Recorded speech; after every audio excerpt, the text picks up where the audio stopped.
الحمد لله نحمده ونستعينه ونستغفره ونؤمن به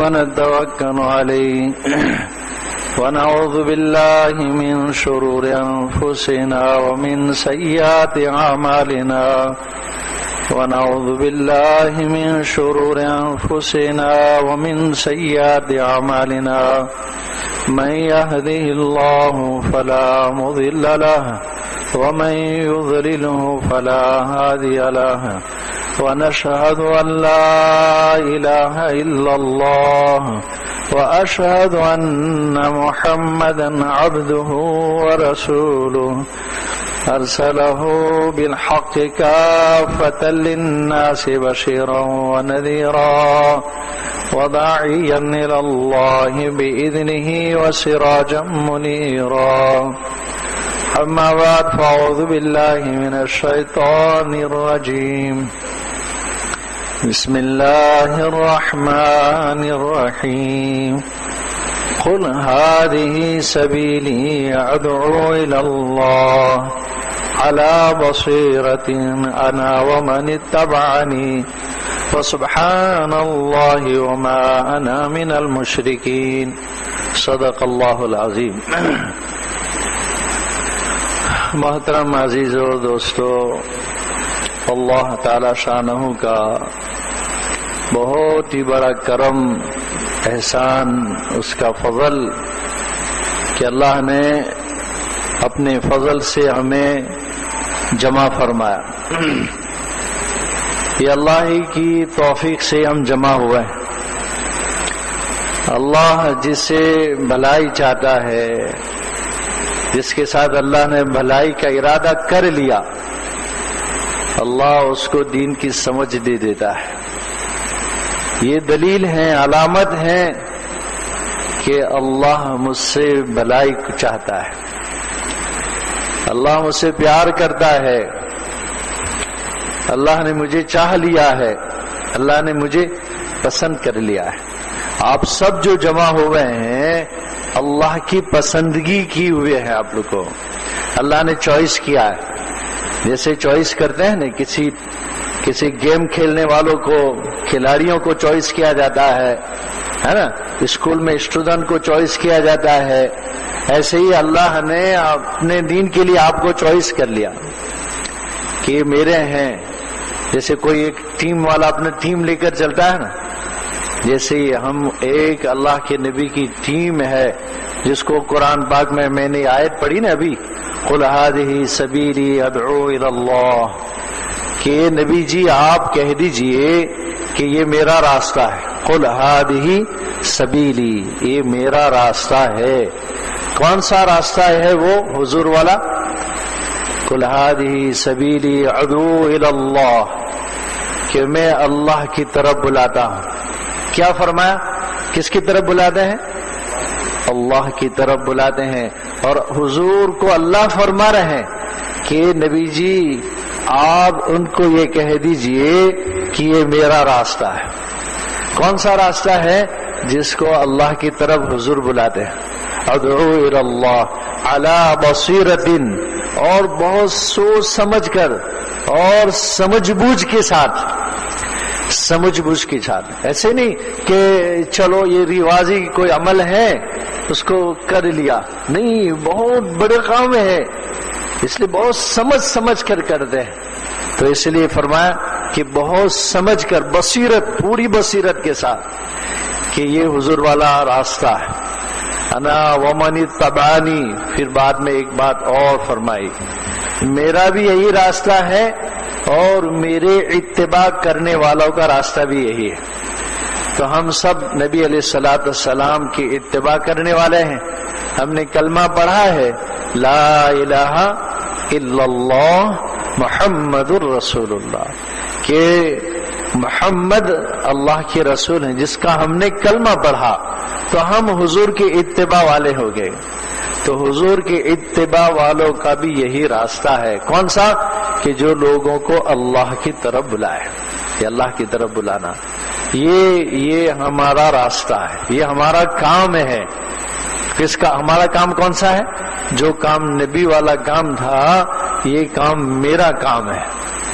ہم نے اس لیے فرماتے ہیں کہ ہم نے کبھی بعض مرتبہ یہ چونکہ ماحول ایسا ہے تو ہم یہ سمجھتے ہیں کہ یہ کوئی دعوت والا گروپ ہے، کوئی ایک تبلیغ والے لوگ ہیں۔ نہیں بھائیو عزیز و دوستو، یہ شیطان کا بہت بڑا ہم پر حملہ ہے۔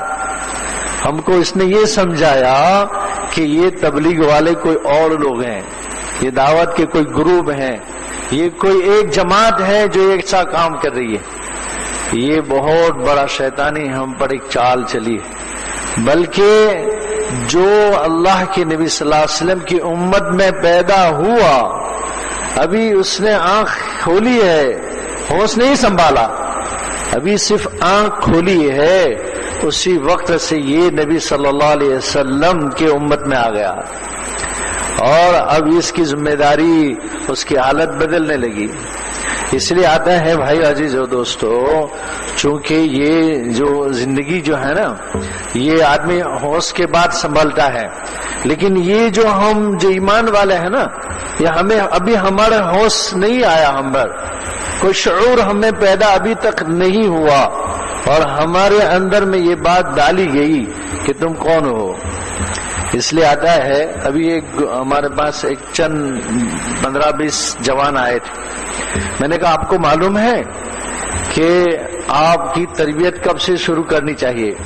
ہم تو کہتے ہیں بھائی یہ جب بچے بڑے ہو جائیں پھر اس کی تربیت کی فکر کرو، کہتے ہیں نا کہ اس کی تربیت کی فکر کرو، لیکن اللہ کے نبی علیہ الصلوۃ والسلام کیا فرما رہے ہیں کہ ہمیں فکر کرنی ہے کب سے؟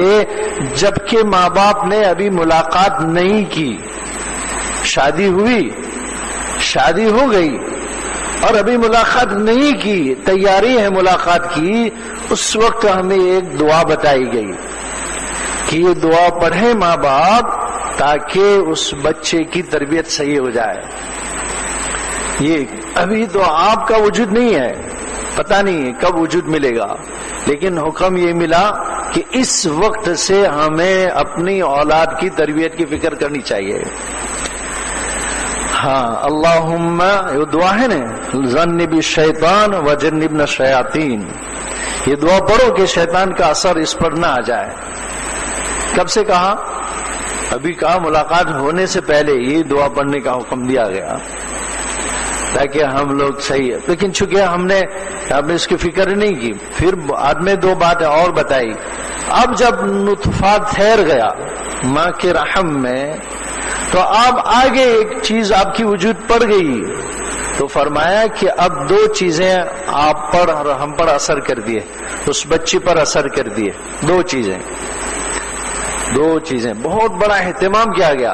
ابھی یہ کہتے ہیں نا ہم سارے جمع ہوئے ہیں، یہ تو کوئی کچھ نہیں ہے۔ میں ابھی جمع ہوئے تو 25 30 40 ساتھی جب جمع ہوئے تھے، میں نے کہا کہ آپ کی طرح آپ تو 40 ہیں، 400 بچے یہاں ہوں گے، لیکن ابھی تک انہوں نے یا ان کے بڑوں نے ان کی کوئی فکر نہیں کی کہ ان کو بھی ہمیں جمع کرنا چاہیے۔ خیر انشاءاللہ اللہ ہمارے جمع ہونے کو قبول فرما لیں۔ تو 2 باتیں اور بنائی کہ 2 باتیں اس پر اور کرو، ماں باپ کو حکم دیا۔ ایک تو اس کو غذا کا اثر کرتا ہے بچے پر، ایک غذا اثر کرے گی، خوراک، اور ایک ماں کے اخلاق اثر کریں گے۔ ماں کے اخلاق اس بچے پر اثر کرتے ہیں، اس لیے آتا ہے کہ غذا میں 2 چیزیں بتائی۔ ایک تو غذا مقوی ہو، طاقت والی غذا ہو تاکہ بچے میں قوت پیدا ہو، ایک تو یہ بتایا، اور دوسری بات یہ بتائی کہ وہ غذا جو کھائی جائے وہ حلال ہو، حلال ہو۔ بہت ساری مائیں ایسی ہے کہ انہوں نے جب سے اپنے بچے کو اندر میں اتارا، یعنی نطفہ قرار پایا ہے، اس وقت سے اپنے شوہر سے کہنے لگی کہ اب ایک امانت ہمارے پاس آ چکی ہے، کہیں اس امانت کے اندر کوئی خیانت نہ ہو جائے، ایک بہت بڑی امانت ہے، اس لیے کہا کہ حلال روزی کھائی جائے ہمیں۔ طے کیا جائے کہ ہم کوئی بھی مشتبہ ایسا مال نہ کھائیں تاکہ اس بچے پر کہیں اثر برا نہ پڑ جائے. بتاؤ کیسی فکر کے ساتھ. تو ایک تو غذا اور دوسری ماں کے اخلاق. ماں جیسے اخلاق کے ساتھ زندگی گزارتی ہے وہی اخلاق بچوں پر آ جاتے ہیں. تو اللہ کریں اللہ تعالی شانو ہمیں اور آپ کو یہ چیزیں نصیب فرمائیں کہ چونکہ ہم تو آ گئے ہیں لیکن ہمیں بھی وہی راستوں سے گزرنا ہے.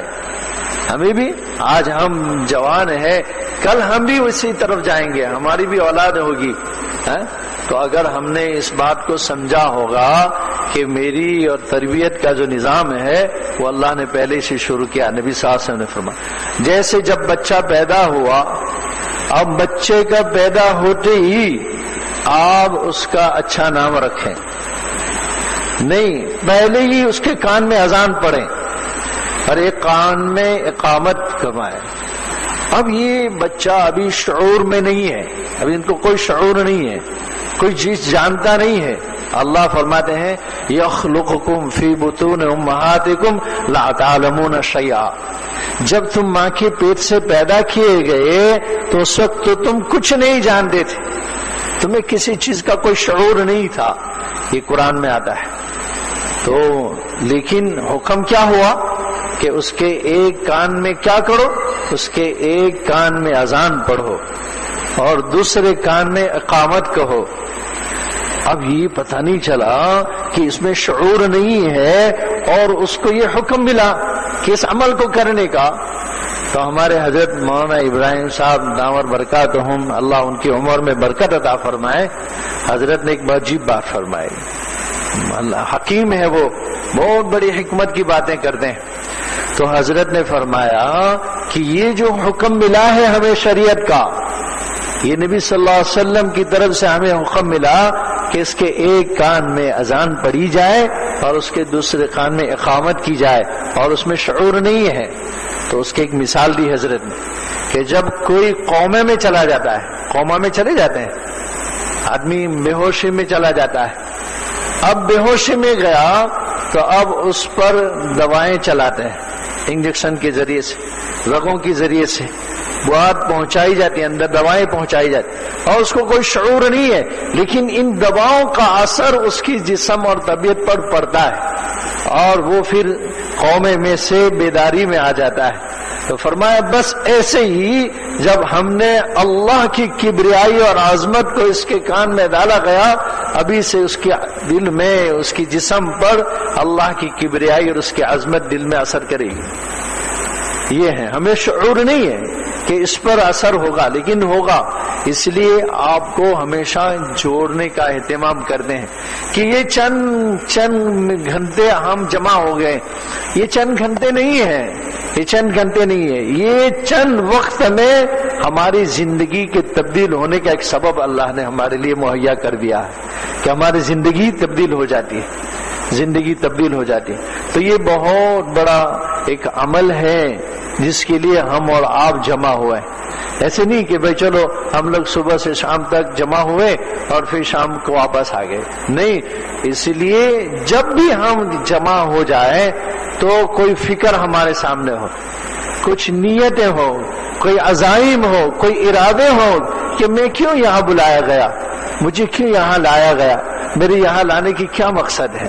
تو بھائیو عزیز و دوستو, ہمیں ایک بات سمجھانی ہے کہ ہم کون ہیں. سب سے پہلے ہم نے ابھی نہیں سمجھا کہ میں کون ہوں.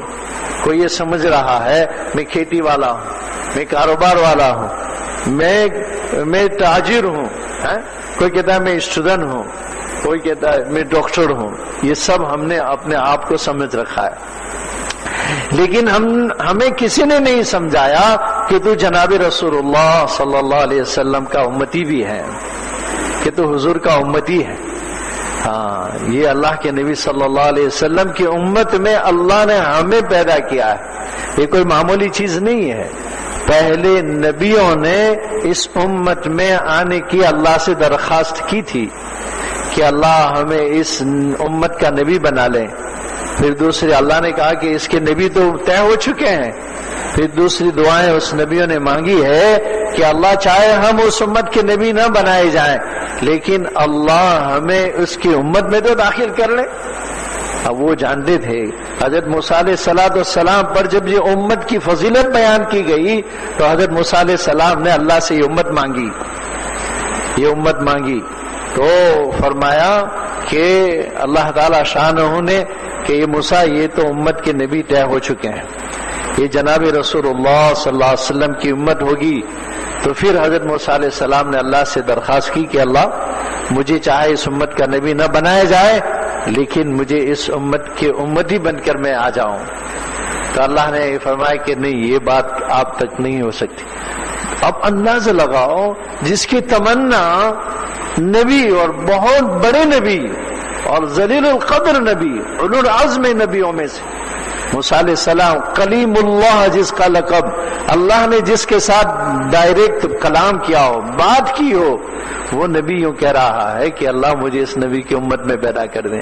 اب انداز لگاؤ کہ یہ امت کتنی بڑی ہے۔ اب یہ امت کتنی بڑی، وہ یہ سمجھتا ہے کہ یہ امت کا وہ طبقہ بڑا ہے جو بہت بڑا علم رکھتا ہے، یا جو بہت بڑی خوبصورتی رکھتا ہے، یا کوئی دوسرے کسی ملکوں میں پیدا ہوا ہو، یا اس کا کوئی چیز انداز الگ ہو۔ نہیں بھائی دوستو بزرگو، اس امت میں جو بھی پیدا ہوا اللہ نے اس کا وہ مقام عطا فرما دیا ہے، وہ اس مقام پر ہے ہی، اس لیے کہ اس امت کا جو بھی کوئی ایک فرد بھی، یعنی جب یہ امت جنت میں جب تک داخل نہیں کی جائے گی، دوسری امتوں پر جنت کو حرام کر رکھی ہے، اللہ نے حرام کر رکھی ہے۔ اس امت کا مقام اللہ دے چکے ہیں۔ کبھی تو اللہ نے قرآن پاک میں فرمایا امتا وسطا لتکونوا شہداء علی الناس ویکون الرسول علیکم شہیدا۔ کوئی یہ امت جو ہوگی کون ہوگی؟ وہ قیامت کے دن نبیوں پر گواہی دے گی، نبیوں پر۔ عجیب ایک بزرگ سے اور ایک عالم سے بہت بڑی بات سنی، فرمایا کہ قیامت کے دن نبیوں کو بلایا جائے گا، قومیں آئے گی اور ان سے پوچھا جائے گا کہ آپ نے ہمیں کیوں نہیں مانا، اللہ کی توحید کا اقرار کیوں نہیں کیا؟ تو وہ قومیں کہے گی کہ ہمارے پاس آپ کی توحید اور رسالت کا، آپ کی توحید کا اور کوئی پیغام ہم تک نہیں پہنچا۔ تو نبیوں کو بلائے جائیں گے، نبی حاضر ہوں گے اور پوچھا جائے گا کہ آپ تو اس قوم کے نبی تھے، آپ نے اپنا پیغام نہیں پہنچایا۔ تو نبی کہیں گے باری تعالیٰ ہم نے آپ کا پیغام پہنچا دیا، نبی کہیں گے۔ تو پھر اس نبی سے وہ قومیں جھٹلائے گی کہ نہیں یہ نبی سچ نہیں کہہ رہے ہیں۔ تو اللہ تعالیٰ اس نبیوں سے گواہ مانگیں گے کہ اچھا آپ بتاؤ کہ آپ نے یہ بات پہنچائی ہے، کوئی گواہ ہے آپ کے پاس؟ اس لیے محترم عزیز و دوستو، جناب رسول اللہ صلی اللہ علیہ وسلم نے حجۃ الوداع میں آپ نے صحابہ جب جمع ہو گئے اور یہ آپ کا آخری حج تھا اور آپ پر یہ آیتیں آ گئی کہ آپ ان قریب اس دنیا سے تشریف لے جائیں گے۔ اذا جاء نصر اللہ والفتح ورأيت الناس يدخلون في دين الله افواجا فسبح بحمد ربك واستغفر انه كان توابا۔ جب یہ آیت نازل ہوئی تو لوگ خوش ہو گئے کہ اب فتح ہوئی، اذا جاء نصر اللہ والفتح ورأيت الناس، اب فتح اور نصرت ہوئی اللہ کی، لوگ جھوک در جھوک اب دین میں داخل ہوں گے۔ تو صحابہ خوش ہو گئے، لیکن حضرت ابو بکر رضی اللہ تعالیٰ عنہ رونے لگے۔ حضرت ابو بکر رونے لگے، پوچھا کہ ابو بکر یہ کیا بات ہے، آپ کیوں رو رہے ہیں؟ تو حضرت ابو بکر نے فرمایا کہ اس آیت میں اشارہ ہے کہ ان قریب جناب رسول اللہ صلی اللہ علیہ وسلم اس دنیا سے تشریف لے جائیں گے، کیونکہ اللہ کی طرف سے مکمل ہو چکی ہے بات۔ پھر کیا ہوا؟ پھر جناب رسول اللہ صلی اللہ علیہ وسلم نے صحابہ کو جمع فرمایا عرفات میں، اور عرفات میں جمع فرما کر ایک بات فرمائی کہ اے میرے صحابہ، میں نے جو دین مجھ پر تھا اللہ کی امانت میں نے تم تک پہنچائی کہ نہیں پہنچائی؟ یہ تو سارے صحابہ نے فرمایا یا رسول اللہ صلی اللہ علیہ وسلم آپ نے یہ امانت ہم تک پہنچا دی اور اس امانت کا حق بھی آپ نے ادا کر دیا. تو پھر کیا ہوا؟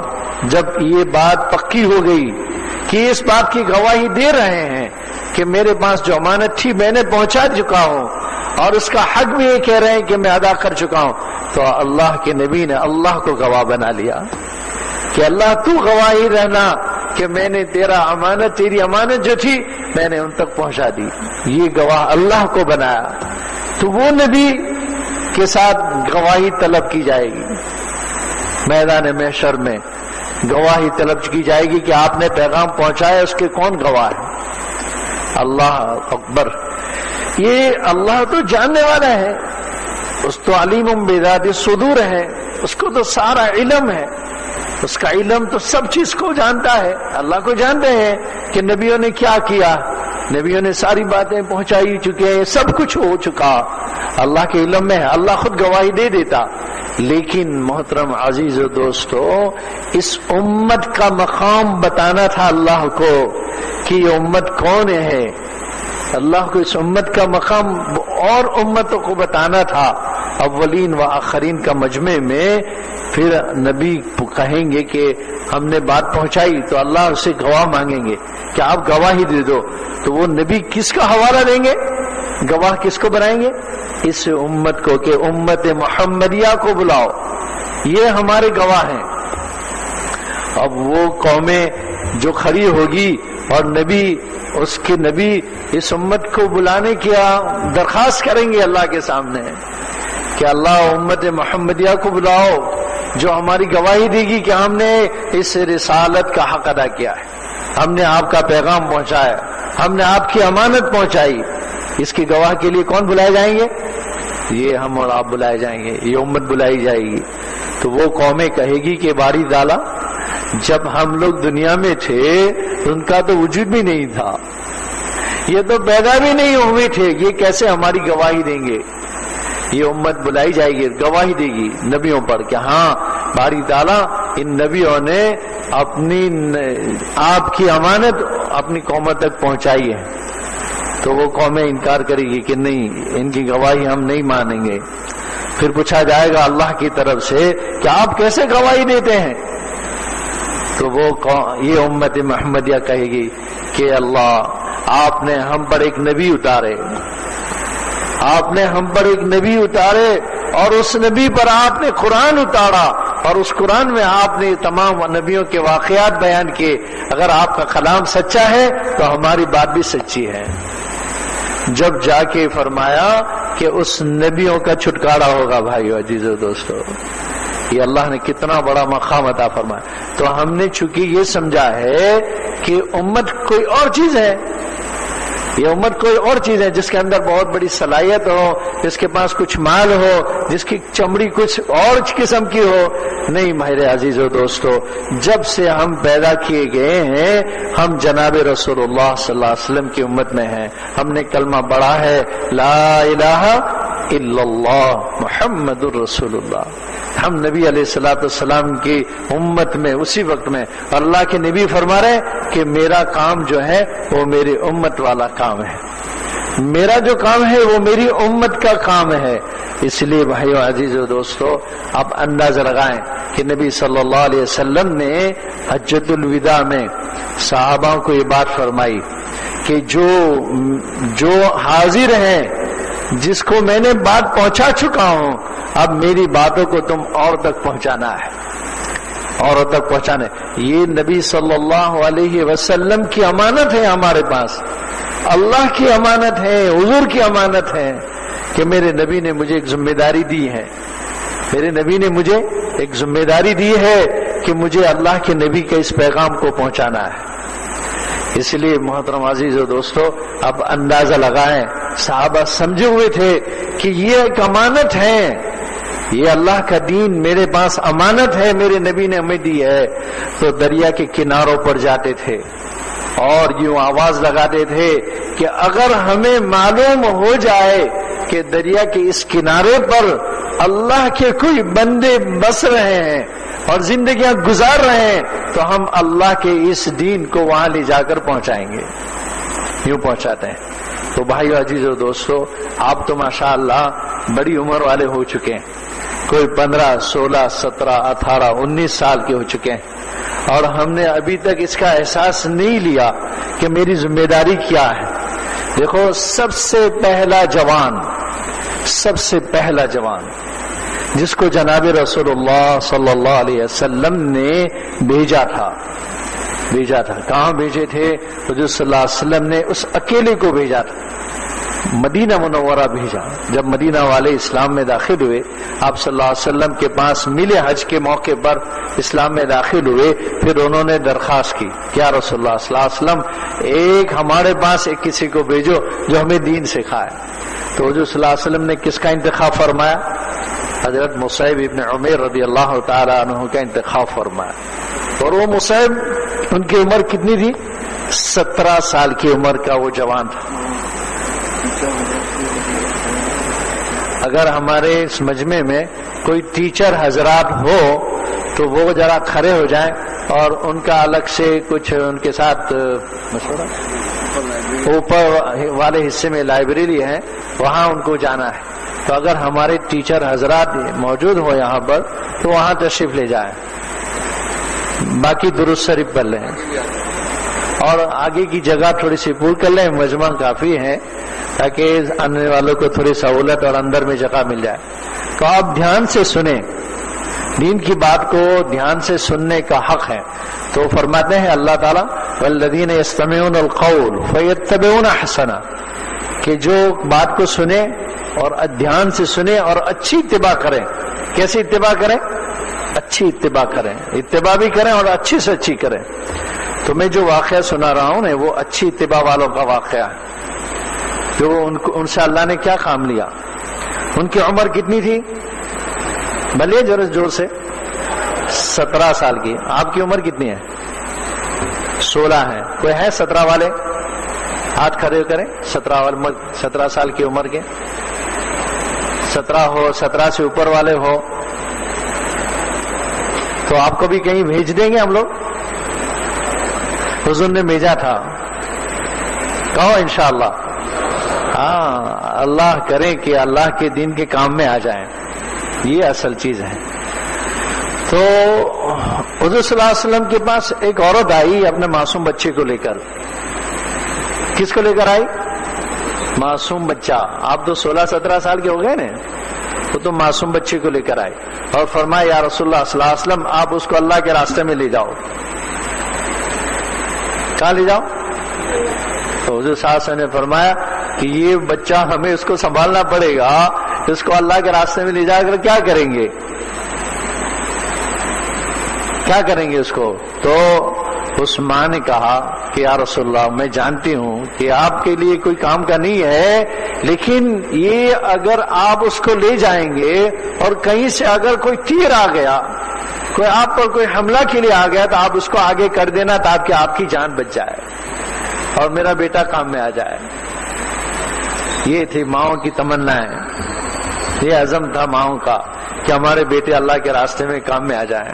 اللہ کریں ہمارے ماں باپ کے دلوں میں بھی اللہ وہ جذبہ پیدا فرما دے۔ تو وہ ایک صحابی عبداللہ ابن زبیر رضی اللہ تعالیٰ عنہ، بہت عجیب بات، وہ جب اللہ کے راستے میں جا رہے تھے تو ماں سے کہا، ماں گلے مل لیتے ہوں، ماں گلے مل لے، ہو سکے دوبارہ ملاقات ہوئی یا نہ ہوئی، ماں گلے مل لے۔ تو ماں سے گلے ملنے گئے، ماں نے سینے سے لگایا، ماں نے سینے سے لگایا تو دیکھا کہ اندر میں بختر پہنا ہوا ہے۔ بختر جو ڈھال جیسی ہوتی ہے نا، جسے کسی چیز سے حفاظت ہو، تیروں سے، تلواروں سے بدن کو حفاظت ہو جائے۔ تو ماں نے کہا بیٹا یہ کیا پہنا ہوا ہے؟ کہا کہ امی جان یہ بختر پہنا ہوا ہے۔ ماں جانتی تھی کہ یہ بختر ہے۔ کہا کہ بیٹا تو نے اپنی حفاظت کے لیے اس کو پہنا ہے، لیکن اگر تو اس کو نہیں اتارے گا تو میں تجھے تیرا دودھ معاف نہیں کروں گی، میں اپنا دودھ معاف نہیں کروں گی، تیرے جسم سے کئی گنا زیادہ اللہ کا دین بڑا ہے، تیرا جسم کوئی حیثیت نہیں رکھتا اللہ کے دین کے سامنے، بیٹا یہ کوئی حیثیت نہیں ہے، اگر تیرا جسم میں تیر اور تلوار لگ کر تو اللہ کا پیارا ہو جائے۔ تو عبداللہ بن زبیر نے وہ بختر نکالا، ماں کی نصیحت سنی اور چل پڑا۔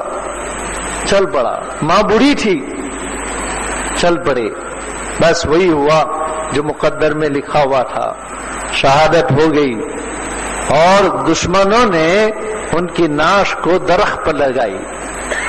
کہاں لگائی؟ درخت پر لٹکائی۔ 3 دن ہو گیا ابھی وہ ناش درخت پر لٹکی ہوئی ہے۔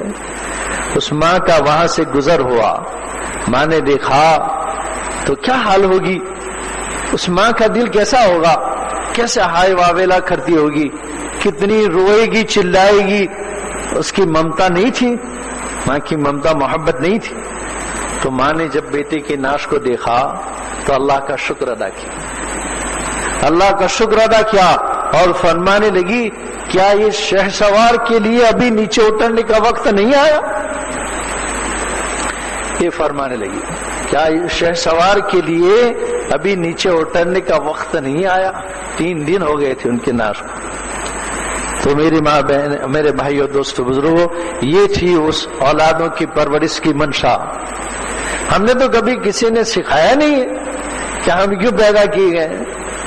تو پہلا جوان جس کی عمر کتنی تھی؟ 17 سال، کون تھے وہ؟ بولیے زور سے، بھول گئے یہ لوگ سب۔ مصعب ابن عمیر رضی اللہ تعالی عنہ، اور وہ کون تھے؟ بہت حسین جمیل تھے، خوبصورتی بہت تھی ان میں، حسن جمال بہت تھا ان میں۔ تھوڑی جگہ پوری کر لو، جو باہر بیٹھے ہیں بچے ان کو سنا ہی نہیں جا رہا، اور یہ اٹھنے کی کوئی وجہ نہ بنا رہے، اس میں اٹھ رہے ہیں، مناسب نہیں ہے۔ دیکھو اپنے آگے کی جگہ خالی ہے، اپنی آگے جگہ خالی ہے، ذرا اس کو تھوڑا حرکت کر لو، تاکہ جو باہر بچے بیٹھے ہیں بہت قربانی سے آئے ہیں ماشاءاللہ، ان کو آواز پہنچ جائے، اور حرکت کر لو، اور تھوڑا سا اپنے تقاضے کو دبا لیں، ایک آدھا گھنٹہ پونا گھنٹہ پیشاب وغیرہ کے بہانے سے شیطان ہمیں باہر لے جائے گا، اور تھوڑی حرکت کر لو، اور آگے آپ بولو، باہر والے اندر آ جاؤ، دیکھو یہ جگہ پوری کر لو، آپ کے آگے جگہ ہے، اور آ جاؤ، ماشاء اللہ، دیکھو اس طرف جگہ،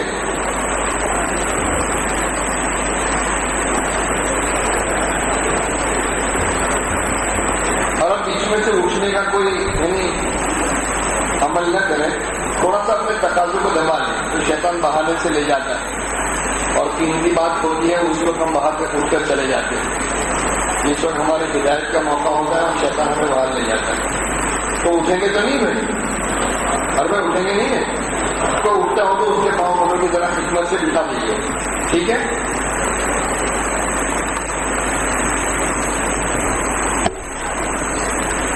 تو یہ جو فرما رہے ہیں ہدایت ہے ہمیں کہ کیسے بیٹھنا، کیسے سننا۔ تو ہم نے بڑوں سے سنا کہ جو سننے کا حق ادا کرتا ہے اللہ اس کو عمل کی توفیق بھی عطا فرما دیتا ہے۔ ایک تو ہے کہ کسی نے مجلس میں شرکت کر لی، شرکت سے ثواب مل جائے گا، آپ کو ثواب مل جائے گا، لیکن جس مقصد کے لیے ہمیں بلایا جا رہا ہے وہ مقصد ہم سے فوت ہو جائے گا۔ اس لیے دھیان توجہ کے ساتھ سنیں، اور نیت بھی کریں کہ انشاءاللہ جو باتیں سنیں گے اس پر عمل بھی لائیں گے۔ ہاں، تو انشاءاللہ اللہ کی ذات ہے، بندے کو دلوں کو دیکھتی ہے اللہ تعالیٰ، بندے کو دلوں میں کیا ہے اللہ یہ نہیں دیکھتے ہیں کہ ان اللہ لا ينظر اجسامکم، اللہ تمہارے جسموں کو نہیں دیکھتے ہیں، تمہارے چہروں کو نہیں دیکھتے ہیں کہ تمہارے چہرے کیسے ہیں، اللہ تمہارے دلوں کو دیکھتے ہیں۔ وَلَكِنْ يَنظُرُ إِلَىٰ قُلُوبِكُمْ، اللہ تمہارے دلوں کو دیکھتے ہیں کہ دلوں میں کیا نیت لے کر بیٹھتے ہیں۔ تو جو نیت ہماری ہوگی اللہ ایسے ہمیں عمل کی توفیق بھی نصیب فرمائے۔ تو کہو انشاءاللہ جو باتیں اللہ کریں کہ ہمیں جو سنی جائے اس پر عمل بھی کریں گے. تو یہ آپ کی طلب پر ہمارے دلوں میں اللہ ڈالتے ہیں. جتنی آپ میں طلب ہوگی ایسی اللہ کی طرف سے باتیں دلوں پر اترتی ہے. کہنے والا اللہ کی طرف سے ہوتا ہے. ایک بزرگ نے عجیب مثال دی کہ دیکھو ایک بکری کا بچہ ہے. جب بکری جو کبھی ماں آتی ہے تو اس کے تھن میں دودھ نہیں ہوتا, اس کے تھن میں دودھ نہیں ہوتا, لیکن بچہ ماں کی تھن میں منہ ڈالتا ہے, طلب کرتا ہے, بار بار منہ ڈالتا ہے تو اللہ اپنے خزانوں میں سے ماں کی تھن میں دودھ اتار دیتا ہے. ایسے ہی یہ مجمع اگر طلب کے ساتھ بیٹھیں گے تو اللہ کہنے والوں سے آپ کے دلوں میں اس کا نور اتار دیں گے. تو میں یہ عرض کر رہا تھا بھائی عزیز و دوستو, چونکہ ہمیں کسی نے سمجھایا نہیں کہ میں کون ہوں, میرا زندگی کا مقصد کیا ہے. ہم نے کبھی کسی نے سمجھایا نہیں ہے. چونکہ ایک ماحول سے ہم لوگ گزر رہے ہیں. جیسے صبح ہوتی ہے, ماں بچے کو تیار کرتی ہے اسکول جانے کے لیے, تو ماں کیا سمجھتی ہے کہ میرا بچہ اچھا تعلیم لے گا, اچھی ڈگری حاصل کرے گا, اچھی پوزیشن آئے گی, اچھی جاب ملے گی, اچھی زندگی گزرے گی. یہ ماں نے مقصد سمجھ لیا ہے میرا, ہے نا. اور یہ سب پوری دنیا کے جتنے بھی لوگ اس طریقے سے چل رہے ہیں صبح سے شام تک, ان کی زندگی کا مقصد انہوں نے یہی بنا رکھا ہے. لیکن ہم جو بتا رہے ہیں, جو مقصد جناب رسول اللہ صلی اللہ علیہ وسلم کا تھا, یہ مقصد اس امت کا ہے. پہلی دن سے سمجھتی تھی مائیں کہ میں بچے کو کیوں پیدا کر رہی ہوں, میرے بچے کی زندگی کا مقصد کیا بنے. تو اس ماں نے کیا کہا, وہ بوڑھی تھی, بڑھاپا کا عالم تھا. جب بچے کو دیکھا تو کہنے لگی کیا اس شہسوار کے لیے ابھی تک نیچے اترنے کا وقت نہیں آیا. ایسا کہہ کر اللہ کا شکر ادا کرتے ہوئے وہاں سے گزر چکی. کوئی ہائے بابیلا نہیں کیا, کیونکہ وہ جانتی تھی جس مقصد کے لیے میں نے اس کو بڑا کیا تھا میرا مقصد پورا ہو گیا, میرا یہ مقصد پورا ہو گیا. تو بھائی عزیز و دوستو, اللہ کریں کہ یہ زندگی کا مقصد ہم سمجھ لیں کہ ہماری زندگی کا مقصد کیا ہے. اللہ نے بہت بڑی چیز ہمیں دی ہے, بہت بڑی چیز. اللہ کا دین بہت بڑا دین ہے. اس دین جو اللہ نے بڑی بڑی امانت بڑی بڑی مخلوق پر پیش کی تھی, پہاڑ پر, آسمانوں پر, زمین پر, کتنی بڑی مخلوق ہے یہ. اور کہا کہ اس مخلوق نے اس دین کو اٹھانے سے عاجزی اختیار کر لی تھی کہ ہمارے بس میں نہیں کہ ہم اس کو اٹھا سکیں, اور اللہ نے ہمیں اور آپ کو عطا فرما دیا. یہ اتنا بڑا دین ہے جو بڑی مخلوق نہیں اٹھا سکی, اس کے میں جو اللہ نے ذمہ داری دے دی کہ میں ایک دین کا ذمہ دار ہوں. اب چونکہ یہ اللہ ہمارے ساتھ ہے, یہ پوری ذمہ داری کیسے پوری ہوتی ہے, اللہ ساتھ ہے. اللہ تو ہمیں صرف آگے بڑھانا چاہتے ہیں کہ تم آگے بڑھو, کروں گا میں ہی. کون کریں گے؟ اللہ کریں گے. تو اللہ کے نبی علیہ الصلوۃ والسلام نے مصعب ابن عمر رضی اللہ تعالی عنہ کو بھیجا. کہاں بھیجا؟ مدینہ منورہ بھیجا. اور وہ اکیلا تھا, اور ان کی عمر جو تھی 17 سال کی تھی, اور وہ بہت نازک طبیعت کی تھی. رئیس خاندان میں پرورش پائی تھی, رئیس خاندان. ان کے ماں باپ بہت رئیس تھے, مال والے تھے, اور وہ خود بھی حسن جمال والے تھے. اس زمانے میں کوئی باہر سے عطر بیچنے والا مکہ مکرمہ میں آئے تو ان کو اجازت نہیں تھی عطر بیچنے کی جب تک کہ مصعب ابن عمر کے باپ کے پاس پہلے نہ چلا جائے. جب وہ خریدتے تھے پھر بعد میں جا کر وہ بازار میں بیچتے تھے. ایسے نازوں میں پلے ہوئے.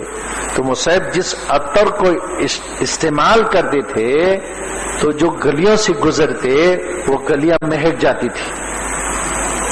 تو ان کے بعد والے جو آتے تھے وہ یہ سمجھتے تھے کہ اس گلی سے مصعب گزرا ہے. اس گلی سے کون گزرا ہے؟ مصعب اس گلی سے گزرا ہے. اور یوں آتا ہے کہ ان کی زلفیں بہت بہترین تھی, بالیں بہت بہترین بال تھے. تو لڑکیاں اس کی خواہش مند رہتی تھی کہ مصعب ہماری طرف متوجہ ہو. لڑکیاں خواہش مند تھے، اتنے نازوں میں پلے ہوئے، لیکن جب دین پڑھا، زندگی گزاری، جب دین پڑھا ہے، اسلام قبول کیا، ماں باپ ابھی اسلام میں داخل نہیں ہوئے تھے، تو باپ کو بڑا غصہ آیا۔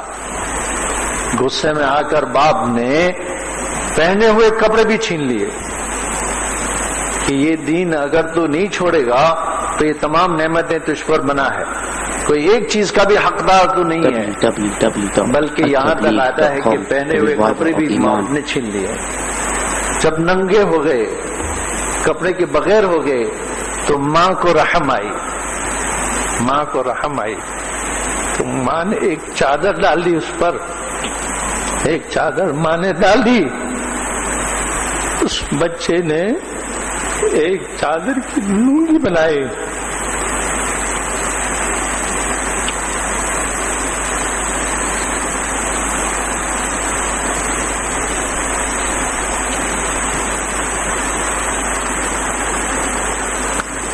ایک کو نیچے باندھ لیا اور دوسری کو کندھے پر ڈال دیا۔ اس حال میں جناب رسول اللہ صلی اللہ علیہ وسلم کی بارگاہ میں حاضر ہو گئے۔ اب چونکہ بھائیوں چونکہ دین چونکہ انہیں محبوب تھا، ساری نعمتوں سے زیادہ محبوب کون سی چیز تھی؟ دین محبوب تھا۔ پھر جب مدینہ والوں نے مطالبہ کیا کہ یا رسول اللہ صلی اللہ علیہ وسلم ہمارے پاس کس کو بھیجو، تو آپ صلی اللہ علیہ وسلم نے حضرت مصعب ابن عمیر رضی اللہ تعالیٰ عنہ کو بھیجا۔ ایک سال ہمارے مولانا ابراہیم صاحب دامت برکاتہ فرماتے تھے کہ یہ پہلا جوان تھا جس نے ایک سال لگایا اللہ کے راستے میں، پہلا جوان جس نے ایک سال لگایا۔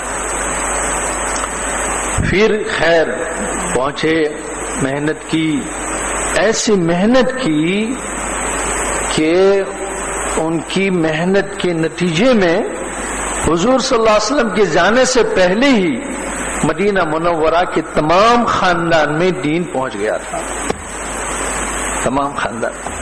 چند بچے ابھی چند دن پہلے مجھے ملے، میں نے کہا کہ دیکھو آپ لوگ 10-12 ہیں، 10-12 ہیں آپ لوگ، اور وہ صحابی اکیلے تھے اور انہوں نے محنت کی تو پورے خاندانوں میں دین آ گیا۔ میں نے کہا کہ آپ نیت کرو کہ آپ کے محلے میں کتنے گھر ہوں گے، تو انہیں کہنے لگے 50 گھر ہیں۔ تو میں نے کہا کہ 50 گھر پر آپ ایسی محنت کرو کہ 50 گھر میں کوئی ایک بھی بے نمازی نہ رہے۔ اور مہلت کتنی دی؟ میں نے کہا 1 سال کی مہلت لے لو، 1 سال کی مہلت لے لو کہ اگلے سال انشاءاللہ میں ایسے محنت کروں گا کہ میرے اس محلے میں کوئی ایک بھی بے نمازی نہ رہے۔ آپ ایسی نیت کریں گے؟ ہمارے سامنے کوئی عزم ہو کہ ہمیں کچھ کرنا ہے تو بھائیو عزیز و دوستو، علامہ اقبال نے ایک بہت بڑی بات کہی اس جوانوں کو، خاص طور پر جوانوں کو۔ ہمیں تو شعور نہیں ہے، بے شعوری میں ہم زندگی گزار رہے ہیں۔ جیسے اور عام لوگ، ہمارے ایک ڈاکٹر صاحب ہیں تو ایک مثال دیتے ہیں، اکثر آپ نے بھی سنی ہوگی، اور یہ بڑوں کی مثال میں تاثیر بہت ہوتی ہے، مثالوں سے بات سمجھنے میں آسانی ہوتی ہے، تمثیل سے تفہیم میں تحصیل ہو جاتی ہے، کوئی مثال دینے سے سمجھنے میں آسانی پیدا ہو جاتی ہے۔ حضور صلی اللہ علیہ وسلم میں بھی، قرآن پاک میں بھی بہت ساری مثالیں اللہ تعالیٰ شانہ نے بھی خود عطا فرمائی۔ تو ہمارے ایک بزرگ نے مثال دی کہ دیکھو ہماری حالت کیسی ہے۔ فرمایا کہ ایک چرواہا بکریوں کے چرانے والا، اس چرواہے کو کہیں سے شیر کا بچہ مل گیا، شیر کا بچہ ملا، اس نے اٹھایا، اپنی بکریوں کی ریور میں رکھ دیا۔ اب وہ بکریوں کا دودھ پیتا ہے، بکریوں کے ساتھ صبح سے شام تک چارہ چرتا ہے اور اسی میں اپنے زندگی گزار رہا ہے۔ اس حال میں وہ کیا ہو گیا؟ بڑا ہو گیا۔ وہ بچہ کیا ہوا؟ بڑا ہو گیا۔ کس میں بڑا ہوا؟ وہ بکریوں کے ساتھ۔ بڑا ہوتے ہوتے اپنی تمام اصلیت بھول چکا کہ میں کون ہوں، مجھے کچھ پتا نہیں، اب وہ بے بے بے کرتا ہے، بکری کا دودھ پیتا ہے، چارہ چرتا ہے، نیچی منڈی کر کے شام کو صبح سے جاتا ہے، شام کو واپس آتا ہے، یہ حال اس کا ہو گیا۔ آج بتاؤ ہمارا حال بھی یہی ہے، صبح سے شام تک ہم اپنی زندگی کو ایسے ہی گزارتے ہیں جیسے اوروں نے طے کی ہے، ہمارے سامنے کوئی اپنا مقصد ہی نہیں، بھول چکے ہیں کہ ہمارا اسلاف کی زندگی کیا تھی۔ علامہ اقبال نے اس پر ایک بات بہت بڑی فرمائی کہ ایک پرندہ ہے، پرندہ، ان کا نام ہے عقاب۔ کیا نام ہے؟ عقاب۔ وہ بہت اونچائی پر اڑتا ہے، بہت اونچائی پر اس کی پروان ہوتی ہے، بہت اونچائی پر۔ تو علامہ اقبال نے اس کے ساتھ تشبیہ دی ہے اس جوانوں کو، علامہ اقبال نے اس جوانوں کو ایک تشبیہ دی ہے ان پرندے کے ساتھ، تو فرمایا کہ عقابی روح جب بیدار ہوتی ہے جوانوں میں، نظر آتی ہے اسے اپنی منزل آسمانوں میں، نظر آتی ہے اسے اپنی منزل آسمانوں میں۔ ہمیں یہ چیز کچھ نظر نہیں آتا کہ یہ کیا ہے، یہ تو کچھ بھی نہیں ہے، یہ کچھ بھی نہیں ہے۔ حضرت مولانا عمر صاحب رحمۃ اللہ علیہ فرماتے تھے کہ لوگ یوں کہہ رہے ہیں کہ ہم چاند پر پہنچ گئے، حضرت فرماتے تھے، عجیب بات ہے، حضرت کی کلام تو عجیب اللہ نے بتایا ہوتا، تو فرماتے تھے کہ ان کو یہ ان بیچاروں کو یہ پتا بھی نہیں ہے کہ چاند تو اللہ کی مخلوق ہے، تو مخلوق سے جا کر ملا، نوکر کے سے جا کر ملا، تو یہ کون سی کمال کی بات ہے؟ ہم تو یہ چاہتے ہیں کہ یہ اللہ سے مل جائے اور اللہ اسے مل جائے۔ یہ حدیث پاک میں بھی ہے، من کان للہ کان اللہ لہ، جو اللہ کے ہو جاتے ہیں اللہ اس کا ہو جاتا ہے۔ تو خالق کائنات ہماری بن جاتی ہے، وہ اللہ کہتے ہیں کہ میں تیرا ہوں اور تو میرا ہے۔ علامہ اقبال نے اور پھر اور بات بتائی، وہ شاعر یاد رہیں گے آپ کو، یعنی وہ جذبہ آپ کے دلوں میں اس کی اوپر کی پروان نظر آئے گی تو آپ کو بھی اپنے اوپر ہی نظر آئے گا۔ عقابی روح جب بیدار ہوتی ہے جوانوں میں، نظر آتی ہے اسے اپنی منزل آسمانوں میں۔ ہم تو بہت اونچی پروان کے چلنے والے ہیں۔ پھر علامہ اقبال نے اس پر ایک بات میں، جیسے مولانا عمر صاحب رحمۃ اللہ علیہ فرمانے، تو فرمایا علامہ اقبال نے کہ خودی کو کر بلند اتنا کہ خدا خود تجھی سے پوچھے بتا تیری رضا کیا ہے، تیرے بندے تو کیا چاہتا ہے، میں ایسا کر دوں گا، تیری چاہت میں پوری کر دوں گا۔ اللہ فرماتے ہیں، ہمیں فرما رہے ہیں بھائیو عزیزو دوستو۔ تو میں یہ عرض کر رہا تھا، کہاں تھے ہم لوگ پتہ ہے کچھ معلوم ہے؟ تو مصعب ابن عمیر رضی اللہ تعالی عنہ نبی صلی اللہ علیہ وسلم کے پاس پہنچے۔ ہاں میں یہ کہہ رہا تھا کہ آپ بھی عزم بناؤ کہ ہمارے محلے میں ایک بھی بے نمازی نہ رہے۔ دیکھو جب جذبہ بنتا ہے تو عجیب قسم کی جذبات دلوں میں پیدا ہو جاتے ہیں۔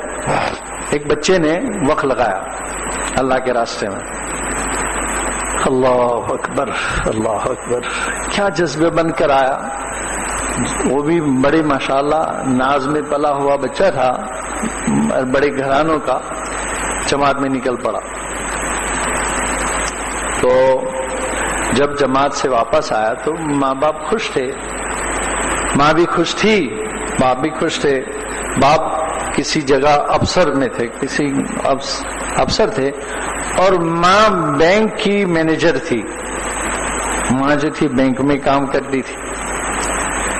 تو جب بچہ وقت لگا کر آیا تو ماں باپ انتظار میں تھے، 19 سال کا بچہ اسٹوڈنٹ کے ساتھ گیا جماعت میں۔ تو جب واپس آیا تو ماں نے اس کے لیے تیاری کی، بیٹا آئے گا کھانا کے لیے، کھانا پکایا، اچھا کھانا پکایا۔ سنیں بیٹا، سنو، ادھر سنو، ادھر دیکھ بیٹا، کیا ہو رہا ہے، تکلیف ہے، یہاں جا، اگر ٹھیک سے جگہ نہیں ہے تو ادھر آ جا۔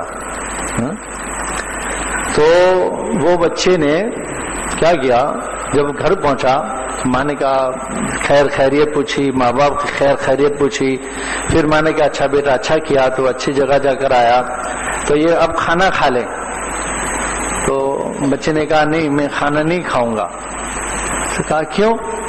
کہا کہ نہیں میری 2 شرط ہیں۔ میری کیا؟ 2 شرط ہیں۔ اچھا کون سی شرط ہیں؟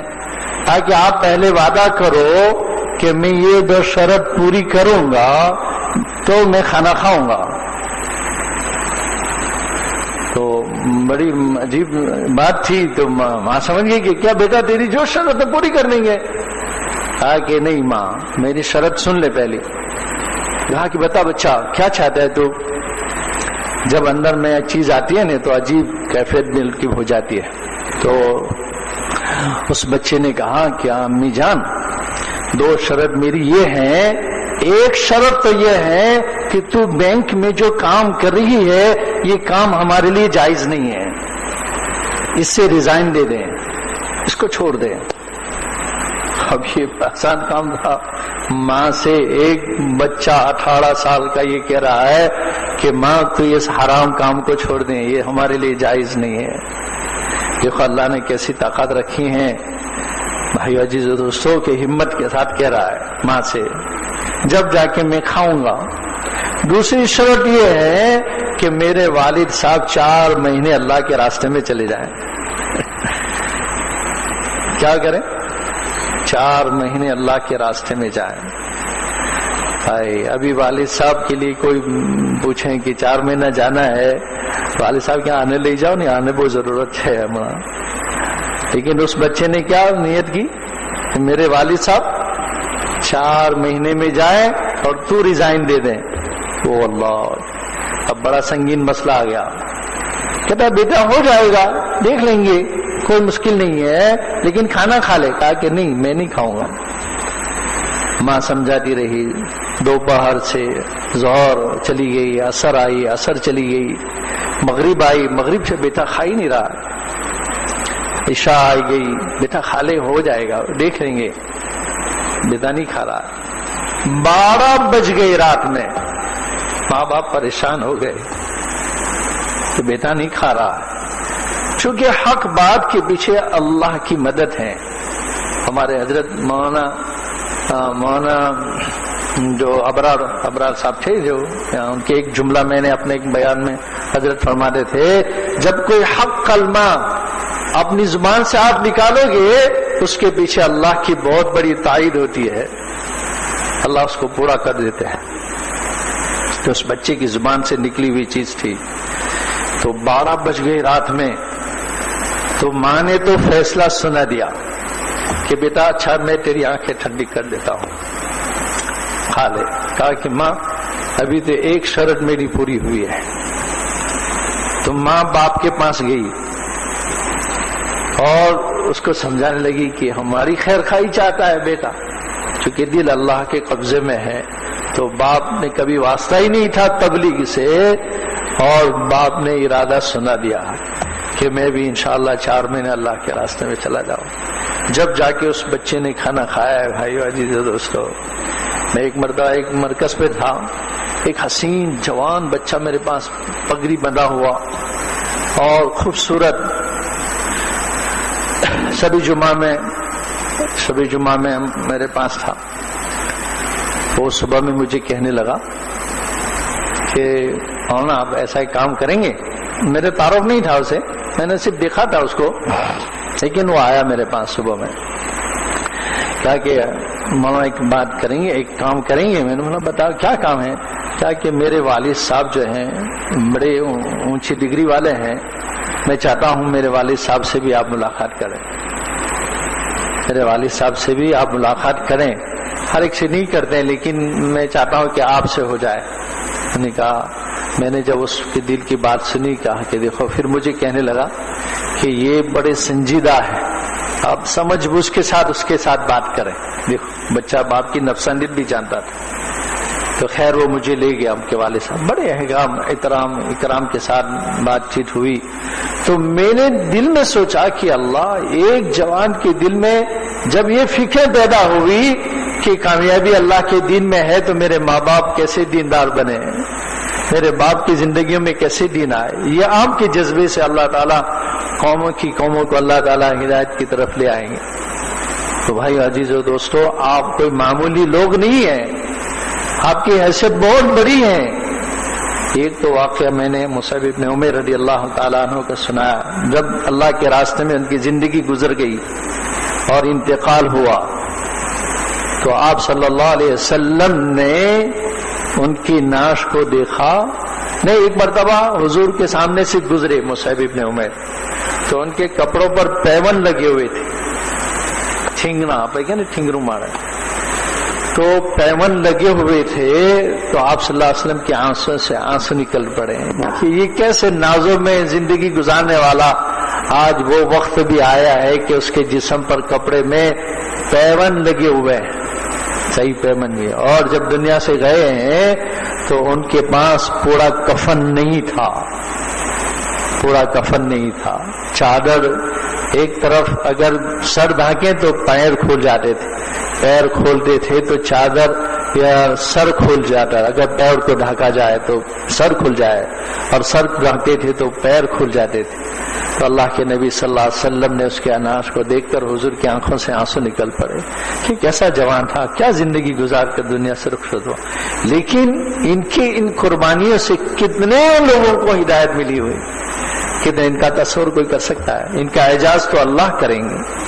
جو آخرت میں ان کا اعزاز ہوگا وہ کیا ہوگا, اللہ جو اعزاز دیں گے. تو بھائیو عزیزو دوستو, یہ ایک اللہ نے ہمیں اور آپ کو ایک نسبت دی ہے. ہم جناب رسول اللہ صلی اللہ علیہ وسلم کی امتی ہیں. ہمارے اندر میں بہت بڑی کیپیسٹی ہے, بہت کچھ ہے, ہم بہت کچھ کر سکتے ہیں.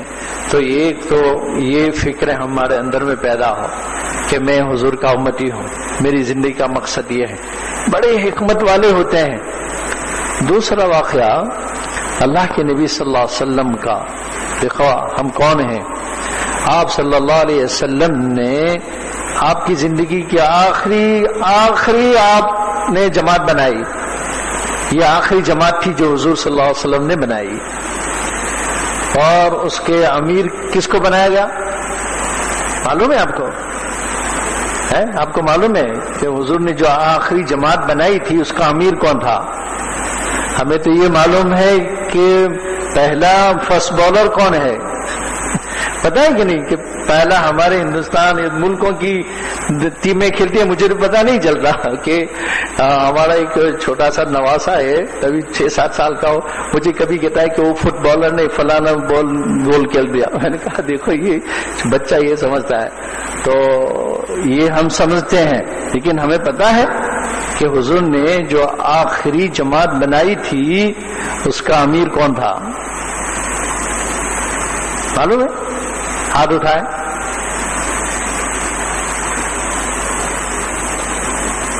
اللہ اکبر, ماشاء اللہ. دیکھو ہم نے تو کبھی کوئی معلومات بھی نہیں کی. اب میں نے کہا نا کہ ہم تو وہ میری بکری کے ساتھ چرتے چرتے ویسے ہو گئے ہیں. وہ بات ابھی پوری نہیں ہوئی ہے نا, وہ شیر کے بچے والی ہو گئی نہیں, ابھی اور ایک باقی ہے. اس میں بچہ اس میں بڑا ہوتا رہا, یاد دلانا, پھر کہیں آگے چلا جاتا ہوں تو وہ بات پیچھے والی رہ جاتی ہے. تو وہ بچہ اس میں بڑا ہوا, مثال میں دے رہا تھا نا, تو وہ ایسے ہی جا رہا ہے بکری کے ساتھ, میں کرتا ہے, نیچی منڈی کرتا ہے, صبح سے شام تک آتا ہے, واپس آ جاتا ہے. ہمارا حال بھی یہی بنا ہے. ہمارے ایک ساتھی کہتے ہیں ہمارے سامنے کھانا پینا مکان دکان یہ ساری چیزیں ہیں, اس کے علاوہ کوئی چیز سامنے نظر ہی نہیں آتی ہے کہ ہمیں اور کس مقصد کے لیے ہے. تو بس اس کی نے اسی طریقے. ایک دن شیر آیا, شیر حملہ کے لیے بکریوں پر حملہ کے لیے. کون آیا؟ شیر آیا. تو اس نے تو دیکھا, اس نے بکری پر حملہ نہیں کیا. اس نے کہا یہ تو عجیب تماشا ہے یار, یہ شیر اور یہ بکریوں کے اندر میں. اس کے پاس گیا, اس کو الگ کیا, الگ کر کے اس کو سمجھایا کہ تو کہاں ہے, تو کون ہے, تیری حیثیت کیا ہے, تو کیا بنا گیا ہو؟ کہا کہ میں تو بکری ہوں, میں اور کیا ہوں, یہ میری قوم ہے, میں اس کے ساتھ بڑا ہوا, اس کے ساتھ رہتا ہوں, میری زندگی تو ایسے گزرتی ہے. اس نے کہا نہیں, آج ہمیں بھی اسی لیے سمجھاتے ہیں نا کہ دیکھو تم کون ہو. وہ بھی بڑا سمجھدار شیر تھا. ایسے ہی اللہ کرے ہماری سمجھ میں بھی آ جائے, تو وہ اسی لیے سمجھاتے ہیں. تو اس کو الگ لے گیا, لیکن وہ سمجھنے کے لیے تیار ہی نہیں ہے. آج ہم بھی سمجھنے کے لیے تیار نہیں ہوتے ہیں کہ یار یہ کیا ساری باتیں بتا رہے ہیں. لیکن جب سمجھ جائیں گے نا تو حقیقت اللہ ہم پر کھول دیں گے کہ تم کون ہو.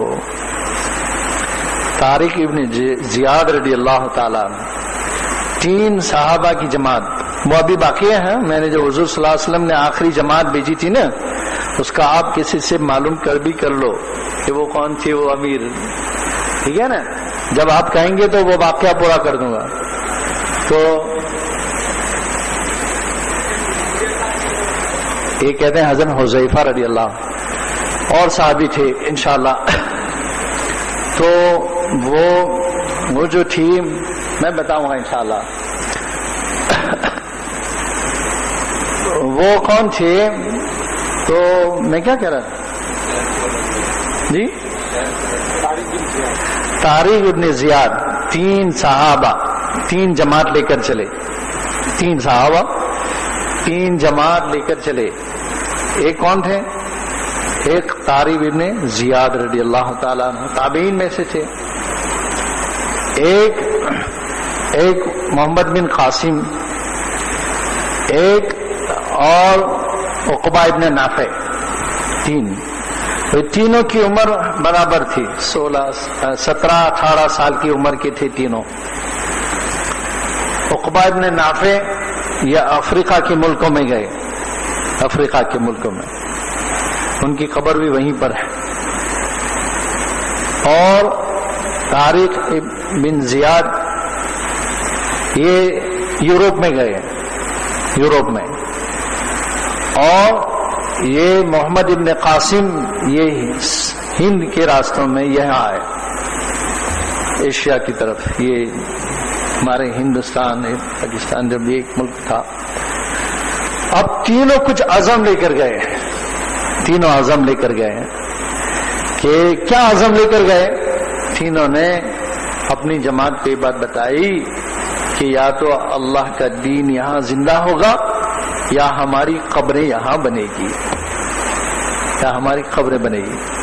طارق بن زیاد رضی اللہ تعالیٰ عنہ کے واقعات میں آتا ہے کہ انہوں نے ساتھیوں کو کہا، دریائی راستوں سے گئے تھے، تو ان کو بتایا کہ آپ کشتیوں میں آگ لگاؤ. کیا کہو؟ کشتیوں میں آگ لگاؤ تاکہ واپسی کا ارادہ ہی نہ رہے، واپسی کا ارادہ نہ رہے. یا تو اللہ کا دین زندہ ہوگا یا اللہ ہماری قبر یہاں بنا دیں گے. کیا عزم لے کر گئے تھے. تو یہ جو افریقہ کے ممالک ہیں نا، یہ کوئی مسلم ممالک نہیں تھے جو آج اسلامک ممالک ہیں. اور ان کی زبانیں کچھ عربی زبان نہیں تھی. دین بھی زندہ ہوا اور اللہ نے ان کی زبانوں کو بھی بنا دی، بدل دی. ان کی زبان بھی عربی بن گئی یا عرب ممالک کہنے لگے، حالانکہ وہ عرب ممالک نہیں تھے. اسپین میں 700 سالہ حکومت قائم رہی ہے مسلمانوں کی. 700 سالہ. ہندوستان میں 700 سالہ مسلمان. تو چونکہ اللہ نے بڑے جذبے رکھے ہیں ہمیں، تو اللہ ہم سے کام لینے والے ہیں. اللہ نے طے کیا ہے کہ اس امت کے کندھے پر رکھ کر ہی میں دین کو دنیا میں چلاؤں گا. اللہ تو قادر مطلق ہے، اس کا ارادہ ہی وجود ہے. وہ جب بھی ارادہ کر لے دنیا میں ہدایت پھیلا سکتا ہے.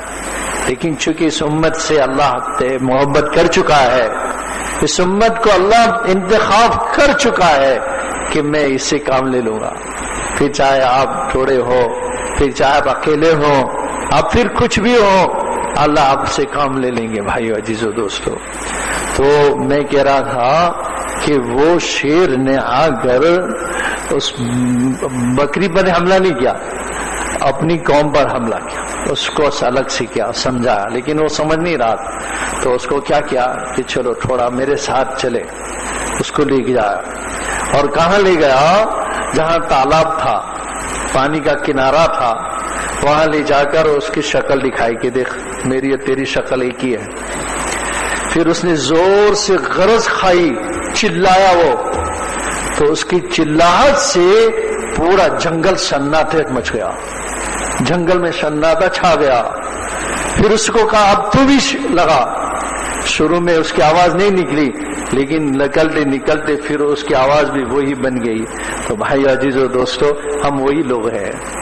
ابھی ہماری آواز بھی ختم ہو چکی ہے، ہماری سب پستیوں میں آ گئے ہیں. اللہ ہمارے حال پر رحم کریں.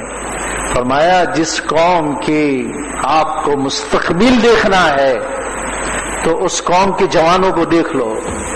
آپ کا مستقبل جیسے ان کی زندگیاں گزر رہی ہے ایسے ہی آپ کا مستقبل ہوگا. تو آپ تو قوم کا مستقبل ہیں، آپ قوم کا مواد ہیں، آپ قوم کی کریم ہے. آپ جو چاہیں گے دنیا میں وہ چیز وجود میں آئے گی. ہمارے مولانا طارق جمیل صاحب اللہ ان کی عمر میں برکت نے بڑے درد کے ساتھ جوانوں کو کہتے تھے کہ دیکھو کون ہیں آپ لوگ. یہ زمانہ ہے نا جوانوں کا ہے، جوانوں کا ہے. جب یہ جوان جس فیلڈ میں آ جاتا ہے اس فیلڈ کی حالت بدل دیتا ہے. اللہ نے اتنی بڑی قوت اس میں رکھی ہے. تو حضرت فرماتے تھے کہ اللہ کرے کہ ہم میں بیداری آ جائے. کیا آ جائے؟ بیداری آ جائے. میں کون ہوں، میری آواز میں کتنی قوت ہے، میری آواز میں کتنی قوت ہے. صحابہ نے جب کسرا کے دربار میں جا کر اللہ اکبر کا نعرہ لگایا، اللہ اکبر کا نعرہ لگایا، تکبیر بلند کی، تو ان کے محلات ہل گئے. کسرا کے محل ہلنے لگا تو وہ تعجب کرنے لگا کہ کیا یہ کلمات، یہ تکبیریں تم اپنے گھروں میں پڑھتے ہو تو کیا تمہارے گھر ہلتے ہیں؟ یہ پوچھنے لگا. اس نے کہا کہ نہیں، ہمارے گھر نہیں ہلتے، لیکن چونکہ اللہ نے ان کے رعب ایسا ڈالا تھا کہ ان کی کلمات سے ان کے دل تو کیا، ان کی دیواریں ہلنے لگی. پھر اس نے سوچا کہ کیا کیا جائے، ان کے ساتھ کیسا ہو، ان سے مقابلہ کریں یا ان سے صلح کریں. اس نے پادریوں سے مشورہ لیا، اپنے علماء سے، اگلی کتاب کے جاننے والوں سے مشورہ لیا کہ ان کے ساتھ کیا کرنا چاہیے. تو اس نے بتایا کہ دیکھو، دو باتیں اگر ان میں پیدا ہو جائے. کتنی باتیں؟ زور سے کہیں پیچھے والے بھی. دو باتیں اگر ان میں پیدا ہو جائے تم ان پر غالب آ سکتے ہو. اس سے پہلے ہمت مت کرنا ان سے ڈیر کی. کہا کیا بات؟ دو باتیں. کہا کہ ایک بات تو ایسا ہو سکتا ہے کہ اگر یہ لڑکیوں کے لالچ میں پڑ جائے، کیونکہ وہ حسن والا ملک تھا، سفید چمڑی والا ملک، ہو سکتا ہے یہ اس میں لالچ میں آ جائے. ایک تو. دوسرا، یہ مال کی لالچ میں اگر آ گئے، مال، تو دونوں چیزیں انہوں نے اختیار کی. راستوں میں جہاں ان کا قیام تھا وہاں مال بچھایا ان کے پر، اور عورتوں کو برہنہ کیا، جوان بچیوں کو، اور ان کو حکم یہ دیا کہ آپ میں سے کسی کو بھی اگر یہ استعمال کرنا چاہے تو اپنے آپ کو پیش کر دینا. یہ دو باتیں. یوں آتا ہے کسی ایک صحابی نے بھی نہ ایک درہم اٹھایا، نہ کسی ایک کی طرف نظر اٹھائی. کیا جوان تھے، کیا جوانی تھی. اس لیے حضرت فرماتے تھے، میں وہ بات کہہ رہا ہوں، فرمایا کہ جسی قوم میں عیاشی پیدا ہو جائے، جب کسی قوم میں عیاشی آ جائے تو سمجھ لو کہ اس قوم کی تباہی آ گئی، یہ قوم برباد ہونے والی ہے. تو حضرت فرماتے تھے کہ پھر اس قوم پر کچھ بمباری کرنے کی ضرورت نہیں ہے، یہ خود مری ہوئی قوم ہے، یہ اپنا آپ مرے گی. تو آج باطل نے بہت بڑا فیصلہ لیا ہے کہ ہمیں عیاشوں میں ڈال لیں، ہمیں عیاشوں میں ڈال لیں، تاکہ ہماری اصلیت ہی ہم ختم کر چکے ہیں، ہمارے شعور ہی ختم ہو جائے. ہمیں عجیب تماشے سے ہم جوانوں کو دیکھتے ہیں، عجیب تماشاج کے ساتھ زندگیاں گزار رہا ہے. اب بتاؤ بھائیو، یہ قوم کا مستقبل کیسے سنواریں گے؟ آپ کے ہاتھوں پر تو قوم کا مستقبل ہے، تو آپ کیسے قوم کے مستقبل کو سنبھالیں گے جبکہ آپ ہی مڑے ہوئے ہیں؟ تو ایک کوئی بیداری ہو جائے۔ تو بھائیو عزیزو دوستو، اللہ تعالی شانہ نے بہت بڑی زبردست طاقت رکھی ہے آپ لوگوں کے اندر میں۔ وہ طاقت اللہ کی طاقت ہے۔ آپ جس قوم پر جائیں گے، جس فیلڈ میں جائیں گے، جس جگہ پر جائیں گے، اللہ اس کے حالات کو بدل لیں گے۔ ہاں دیکھو، ہمارے پاس ایک اسٹوڈنٹ آیا 1963 64 65، 3 سال سے زیادہ نہیں ٹھہرے وہاں، تو صرف ایک مسجد تھی، ایک مسجد۔ اور دیکھو میں یہ کہہ رہا ہوں کہ ہماری یہی کے لوگ ہیں، یہ نہیں کوئی دوسرے لوگ ہیں کہ جس سے، یہ تو اللہ کی عادت ہے، سنت اللہ ہے، جو آگے بڑھتا ہے اللہ اسے کام لے لیتا ہے، اللہ اسے کام لیتا ہے۔ وَلَن تَجِدَ لِسُنَّتِ اللَّهِ تَحْوِيلًا، اللہ کی سنت، اللہ کی عادت نہیں بدلتی۔ تو وہ جوان وہاں ہے اور عجیب ہیں، وہ ہے موجود ہیں یہاں ابھی ہیں، علی گڑھ یونیورسٹی کا اسٹوڈنٹ تھا، پی ایچ ڈی کے لیے آئے تھے، پی ایچ ڈی کی وہاں، لیکن مقصود پی ایچ ڈی نہیں تھا۔ تو ان کی مولانا عمر صاحب جب ہم کارگزاری سمجھو، اس سے تو ہمیں اس وقت تو اس ملک سے کوئی واسطہ ہی نہیں تھا، لیکن حضرت سناتے تھے کہ اس کی جوانی کیسے تھی۔ جب اس ملک میں پی ایچ ڈی جانے کے لیے کچھ مشورہ طلب کیا تو وہاں کے حالات تھے کہ وہاں کی لوگوں میں عریانیت بہت زیادہ ہے، عریانیت۔ تو کہتے ہیں میں وہاں کیسے جاؤں، آج تو ہماری لاڑ ٹپک جاتی ہے، ایسی چیزیں دیکھتے ہیں۔ ہم لوگ جا رہے تھے ایک ملک میں، تو مولانا عمر صاحب رحمۃ اللہ علیہ نے ایک عجیب بات فرمائی کہ دیکھو وہاں جا کر لار مت طبخانا، ان کے مالوں سے، ان کے عورتوں کی طرف کیا مت کرنا، زور سے بولے، لار مت طبخانا، وہاں جا کر آنسو بہانا، آنسو کو طبخانا۔ یہ آنسویں انسانیت کو بدل دیتی ہے، یہ آنسویں، ہاں وہاں جا کر رونا۔ ہاں حضرت یہ فرمایا۔ تو اس جوان نے مشورہ کیا کیا کرے، میں جاؤں یا نہ جاؤں؟ تو کہا کہ یہاں تو عریانیت ہے، تو بزرگوں نے مشورہ دیا کہ اپنے آپ کو پردے میں لے لیا، چاہے وہ پردہ نہ کریں تم پردہ کر لینا۔ ان کی نظر، جیسے وہ صحابہ تھے نا، انہوں نے نظر نہیں اٹھائی، تم بھی اپنی نظر کو جھکا لینا۔ پھر گئے، ایک مسجد تھی، ایک مسجد پورے ملک میں، پورے ملک میں کتنی مسجد؟ ایک مسجد تھی۔ اور وہ مسجد کا حال کیا بنا ہوا تھا؟ تو میوزیم بنی ہوئی تھی، میوزیم بنی ہوئی تھی، لوگ آتے تھے، دیکھتے تھے۔ کبھی اس کے اندر میں جو چوکیدار لوگ رہتے نا اس میں اعمال تو کچھ بھی نہیں، نماز وغیرہ کچھ بھی نہیں۔ لوگ آنے والوں کہتے پہلے زمانے میں لوگ یوں کرتے، یوں کرتے، یوں، ایسے اشاروں سے بتاتے تھے بس۔ وہ پہنچے، 2-3 بڈھے اس میں تھے، تو وہاں جا کر انہوں نے نماز پڑھی، اور ہمارے شیخ یہ واقعہ سناتے ہیں۔ انہوں نے کہا کہ میں پہنچ گیا، میں اپنے ملک میں آیا تھا، اپنے ملک سے، وہ ٹیونس کے تھے، شیخ یونس صاحب ابھی بھی موجود ہیں۔ کہا کہ میں تھا 700 کلومیٹر دور۔ کتنا دور تھا؟ 700 کلومیٹر، لیکن مسجد نہیں۔ میں اپنے ملک میں تو مسجد میں آنا جانا ہوتا تھا، علماء کے پاس میں بیٹھتا تھا، اب یہاں کوئی مسجد نہیں، تو مجھے عجیب سا لگا۔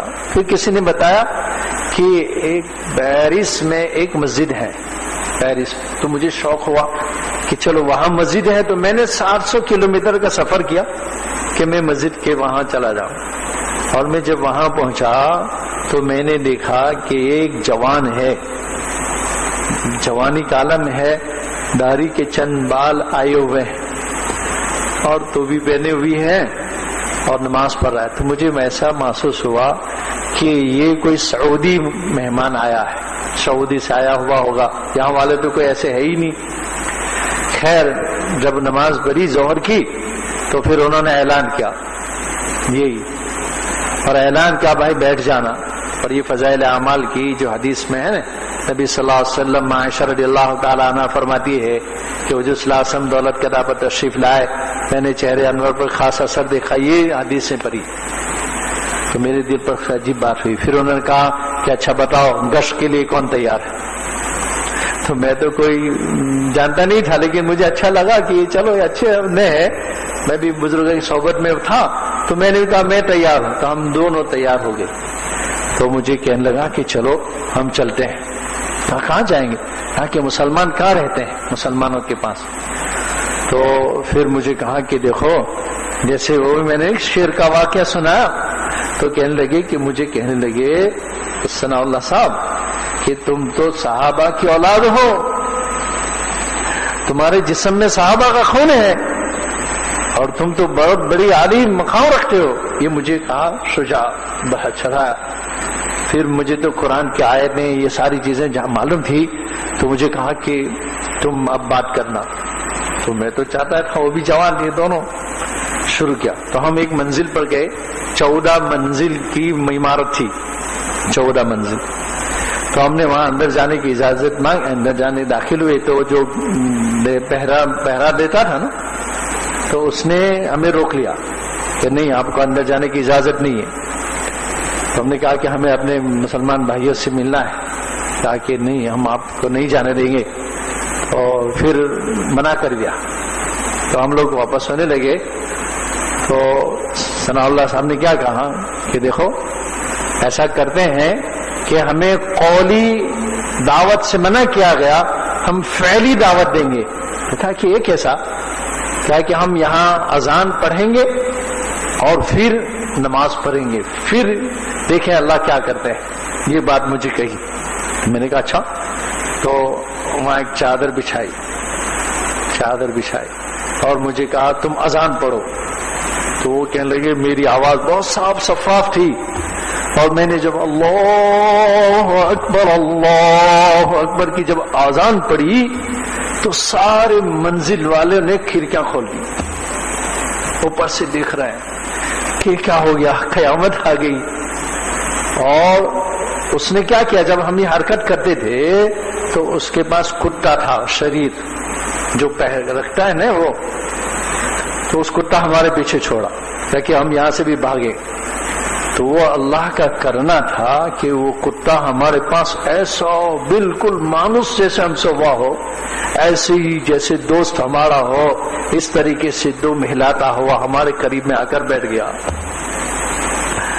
یہ پھر جب ہم نے اذان پڑھی تو لوگ نیچے اترا تو کہا کہ ایک بڑے میں آئے، اس نے کہ آنکھوں سے آنسو نکل رہے تھے اور کہنے لگا کہ 10 سال ہو گئے، 10 سال سے میرے کان میں کبھی کلمے کی آواز نہیں پڑی ہے، اذان کی آواز میں نے پہلی مرتبہ 10 سال کے بعد میں سن رہا ہوں۔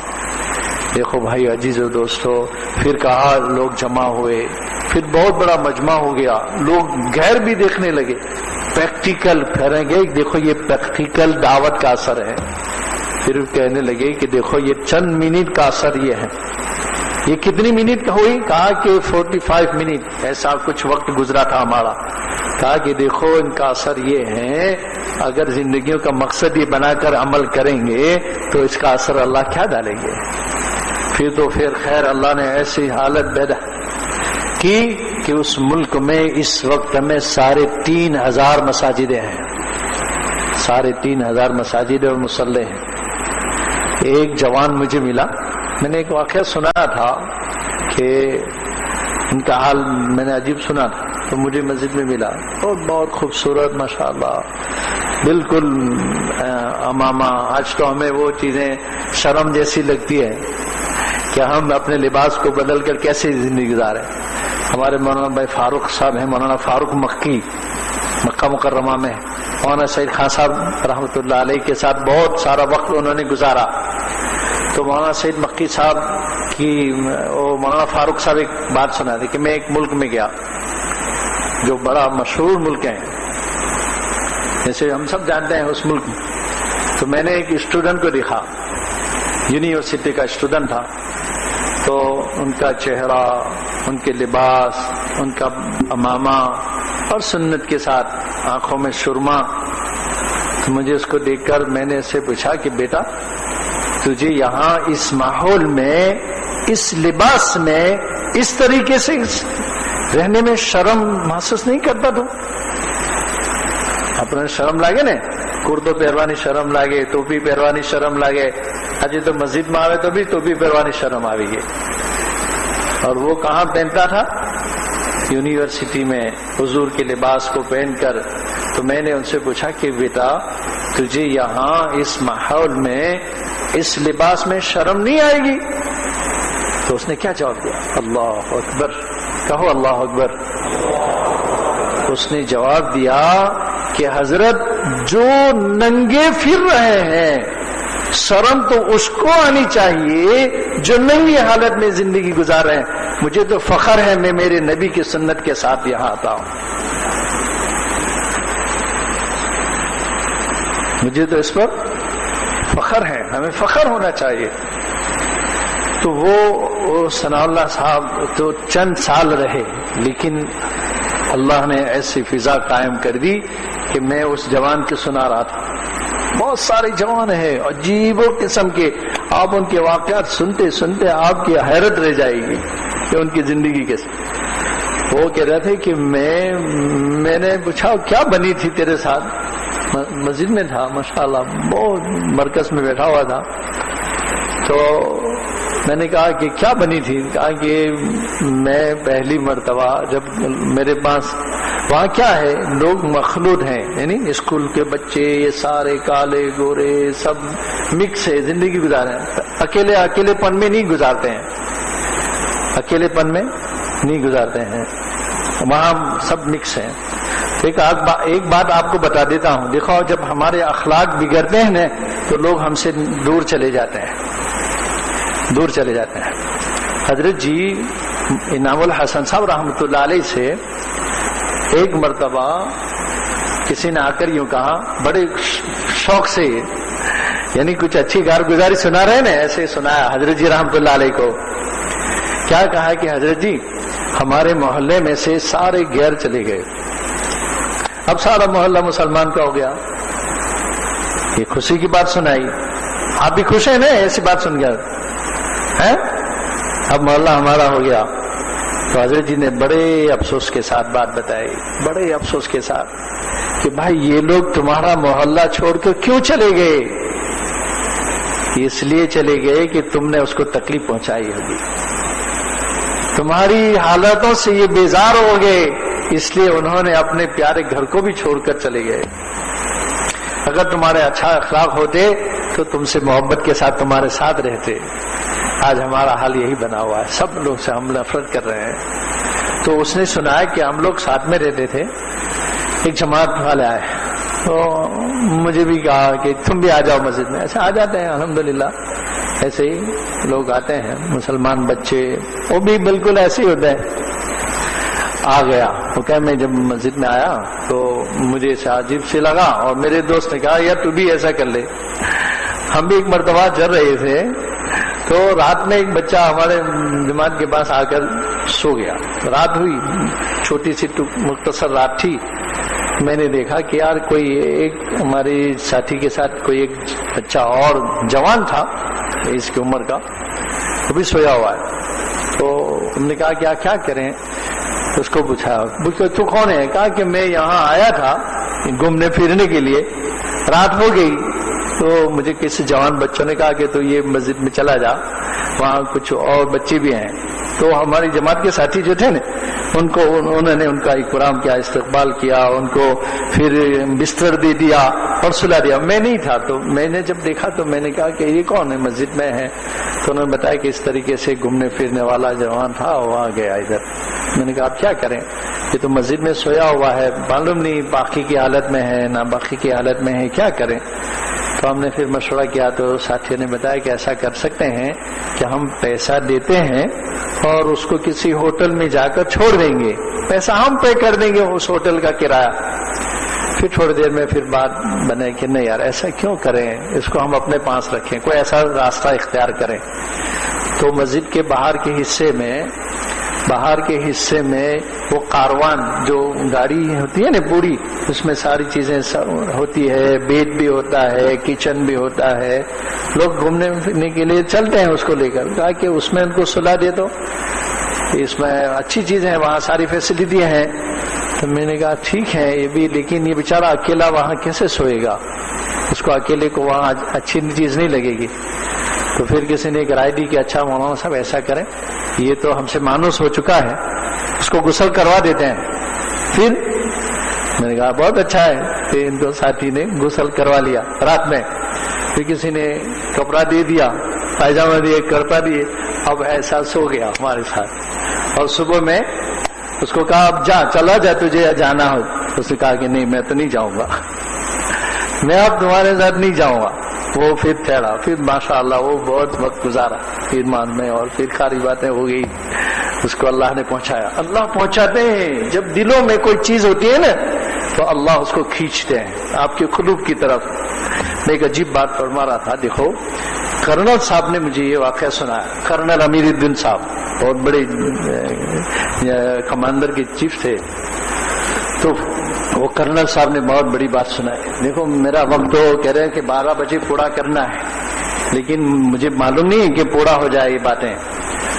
تو وہ کرنل صاحب سنا رہے تھے کہ میں اپنی ڈیوٹی پر تھا اور 2 بزرگ آئے وہاں مجھے ملنے کے لیے، تو میرا جو گیٹ مین تھا دربان، جو میرا چوکی پہرہ دار جو رہتا ہے نا گیٹ پر، تو اس نے سے کہا کہ ہمیں کرنل صاحب سے ملنا ہے۔ تو کرنل صاحب کو بتایا کہ کرنل صاحب کوئی 2 بزرگ ہیں، 2 مولانا صاحب ہیں، آپ سے ملنے آئے ہیں۔ تو کرنل صاحب نے کیا کہا کہ ان کو بتا دو کہ کرنل صاحب نہیں ہے۔ کرنل صاحب تو زندگی میں کوئی چیز نہیں تھی، اعمال نہیں تھے، تو بتا دیا۔ تو وہ جو پٹھان تھا نا پٹھان، اس نے کیا کیا، اس نے ایسا کہا کہ کرنل صاحب کہہ رہے ہیں کہ کرنل صاحب نہیں ہے، وہ یوں کہا، میری بات دہرائی اس نے۔ تو کرنل صاحب کہنے لگے کہ مجھے شرم آئی کہ یار میری بات کی طرف سے جھوٹ کہہ کر یہ کہنے لگا کہ کرنل صاحب نہیں ہے، تو مجھے شرم آئی اور میں اپنی آفس سے اٹھ گیا اور اٹھ کر اس کی طرف چل پڑا۔ تو میرا کہنے کا منشا یہ تھا کہ وہ کرنل صاحب نہیں چلے اور اس پٹھان سے اس کی زبان سے نہیں نکلا، لیکن ان آنے والوں کے دلوں میں کوئی چیز تھی جو ان کو اٹھائی ہے وہاں سے۔ کرنل صاحب کو اندر سے کس نے کھینچا ہے؟ یہ کوئی طاقت تھی جو ان آنے والے بزرگوں کے دلوں میں تھی۔ تو کہنے لگے کرنل صاحب دیکھو اگر آپ کے دلوں میں یہ چیزیں ہوگی نا تو اللہ اس کو وجود دے دیں گے۔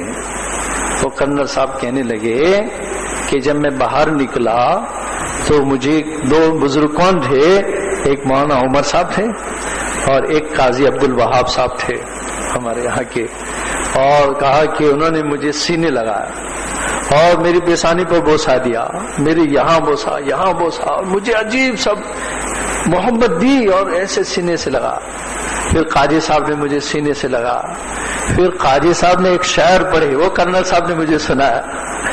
کرنل صاحب نے کہا کہ قاضی صاحب نے ایک شعر سنایا۔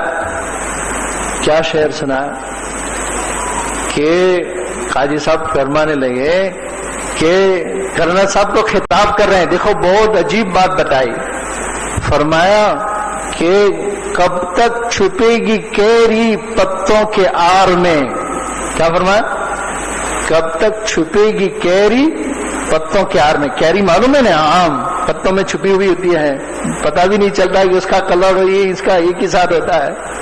تو کیسے تسبیح دے رہے ہیں قاضی صاحب، وہ اندر کی باتیں تھی جو ہمدردی کی درد کے ساتھ چل رہی تھی۔ تو قاضی صاحب نے بنایا کہ کب تک چھپے گی کیری پتوں کے آر میں، ایک دن آئے گی بکنے بازار میں۔ کیا بات بتائی۔ تو کرنل صاحب کہنے میں تو پانی پانی ہو گیا۔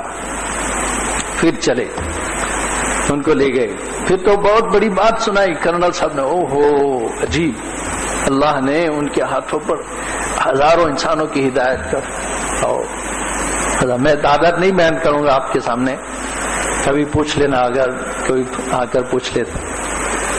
تو کرنل صاحب فرمانے لگے ایک مرتبہ عجیب، چونکہ وہ اپنے آپ بھی اسی میں ہوں گے انشاءاللہ، اللہ آپ کو بھی کل ایسی جگہ پر پہنچائے، آپ کے ہاتھوں سے وہی چیز اللہ وجود دیں گے۔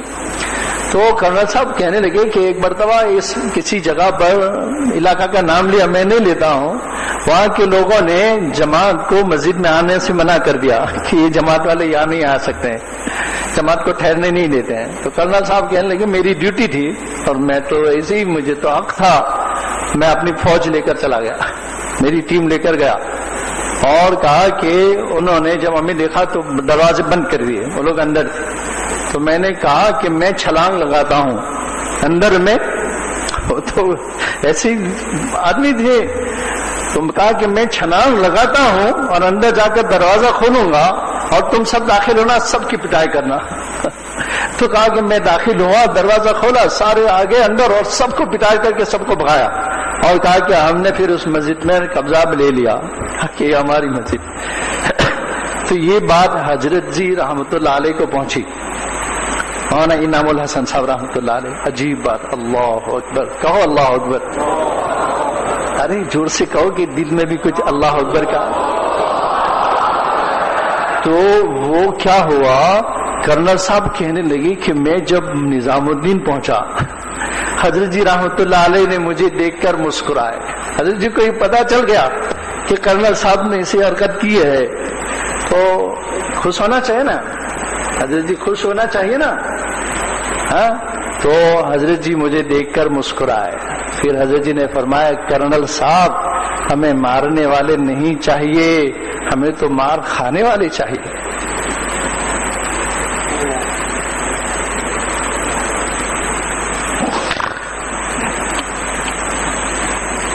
تو یہ امت کا درد نبی والی ٹھوکریں کھانے سے پیدا ہوتی ہے، ہاں پھر رونا آئے گا۔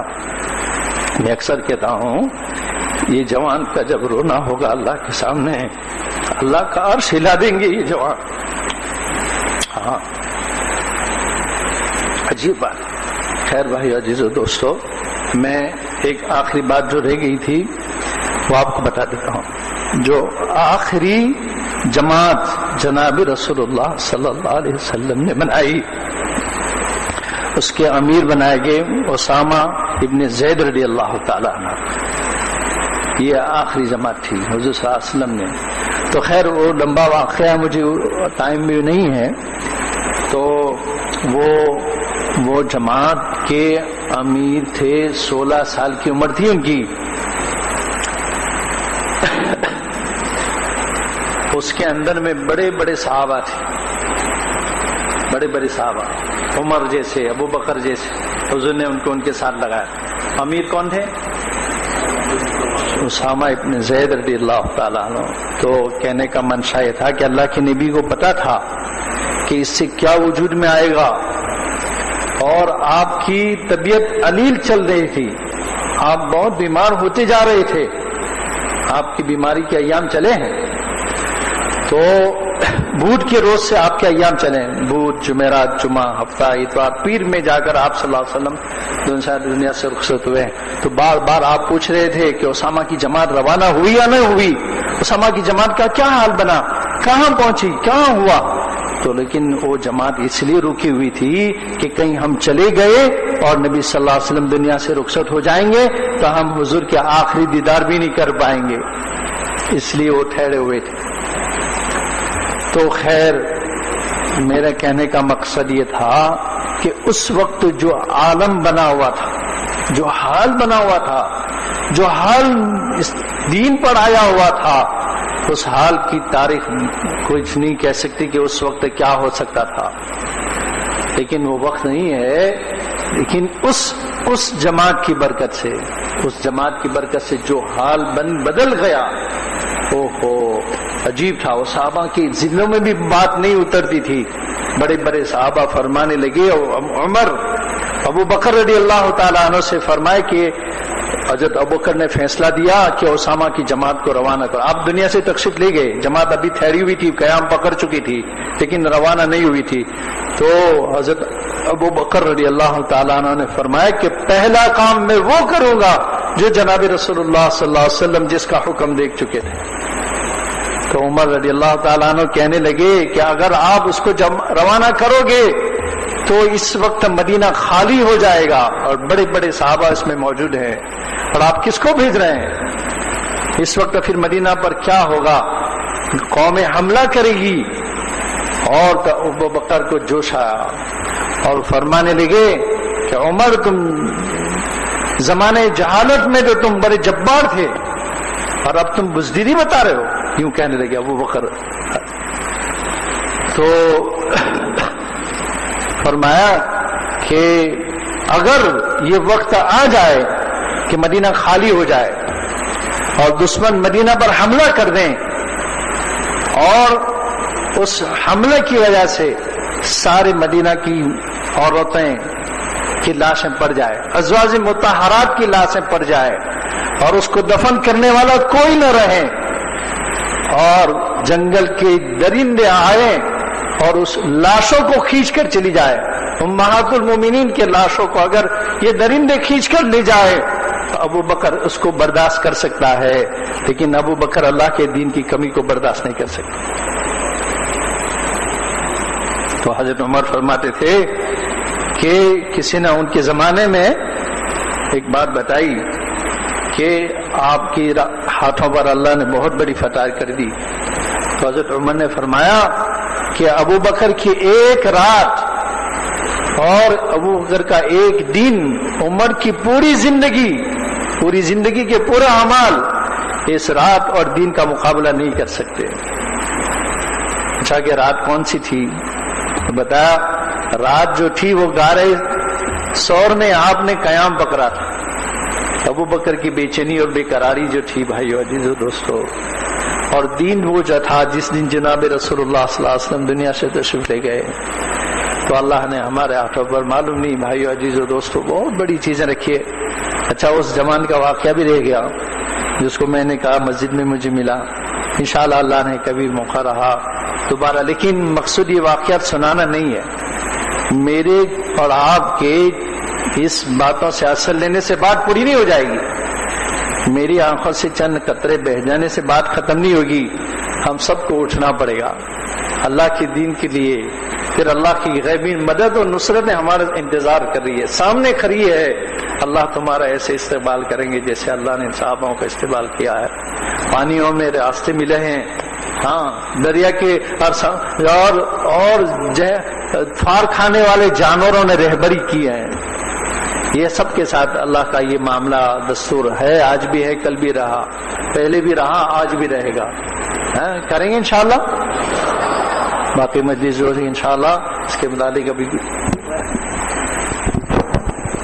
دیکھو بھائی اکرام کے ساتھ کھانے سے فارغ ہو جاؤ, اور 2:15 بجے ظہر کی نماز ہوگی, اس سے پہلے اپنی ضرورت سے فارغ ہو جائیں. نماز کے بعد فوراً بیٹھنا ہے, بہت اہم مجلس ہوگی انشاءاللہ. بیٹھو گے بھائی؟ اب اکرام کے ساتھ جا کر اپنے کھانے سے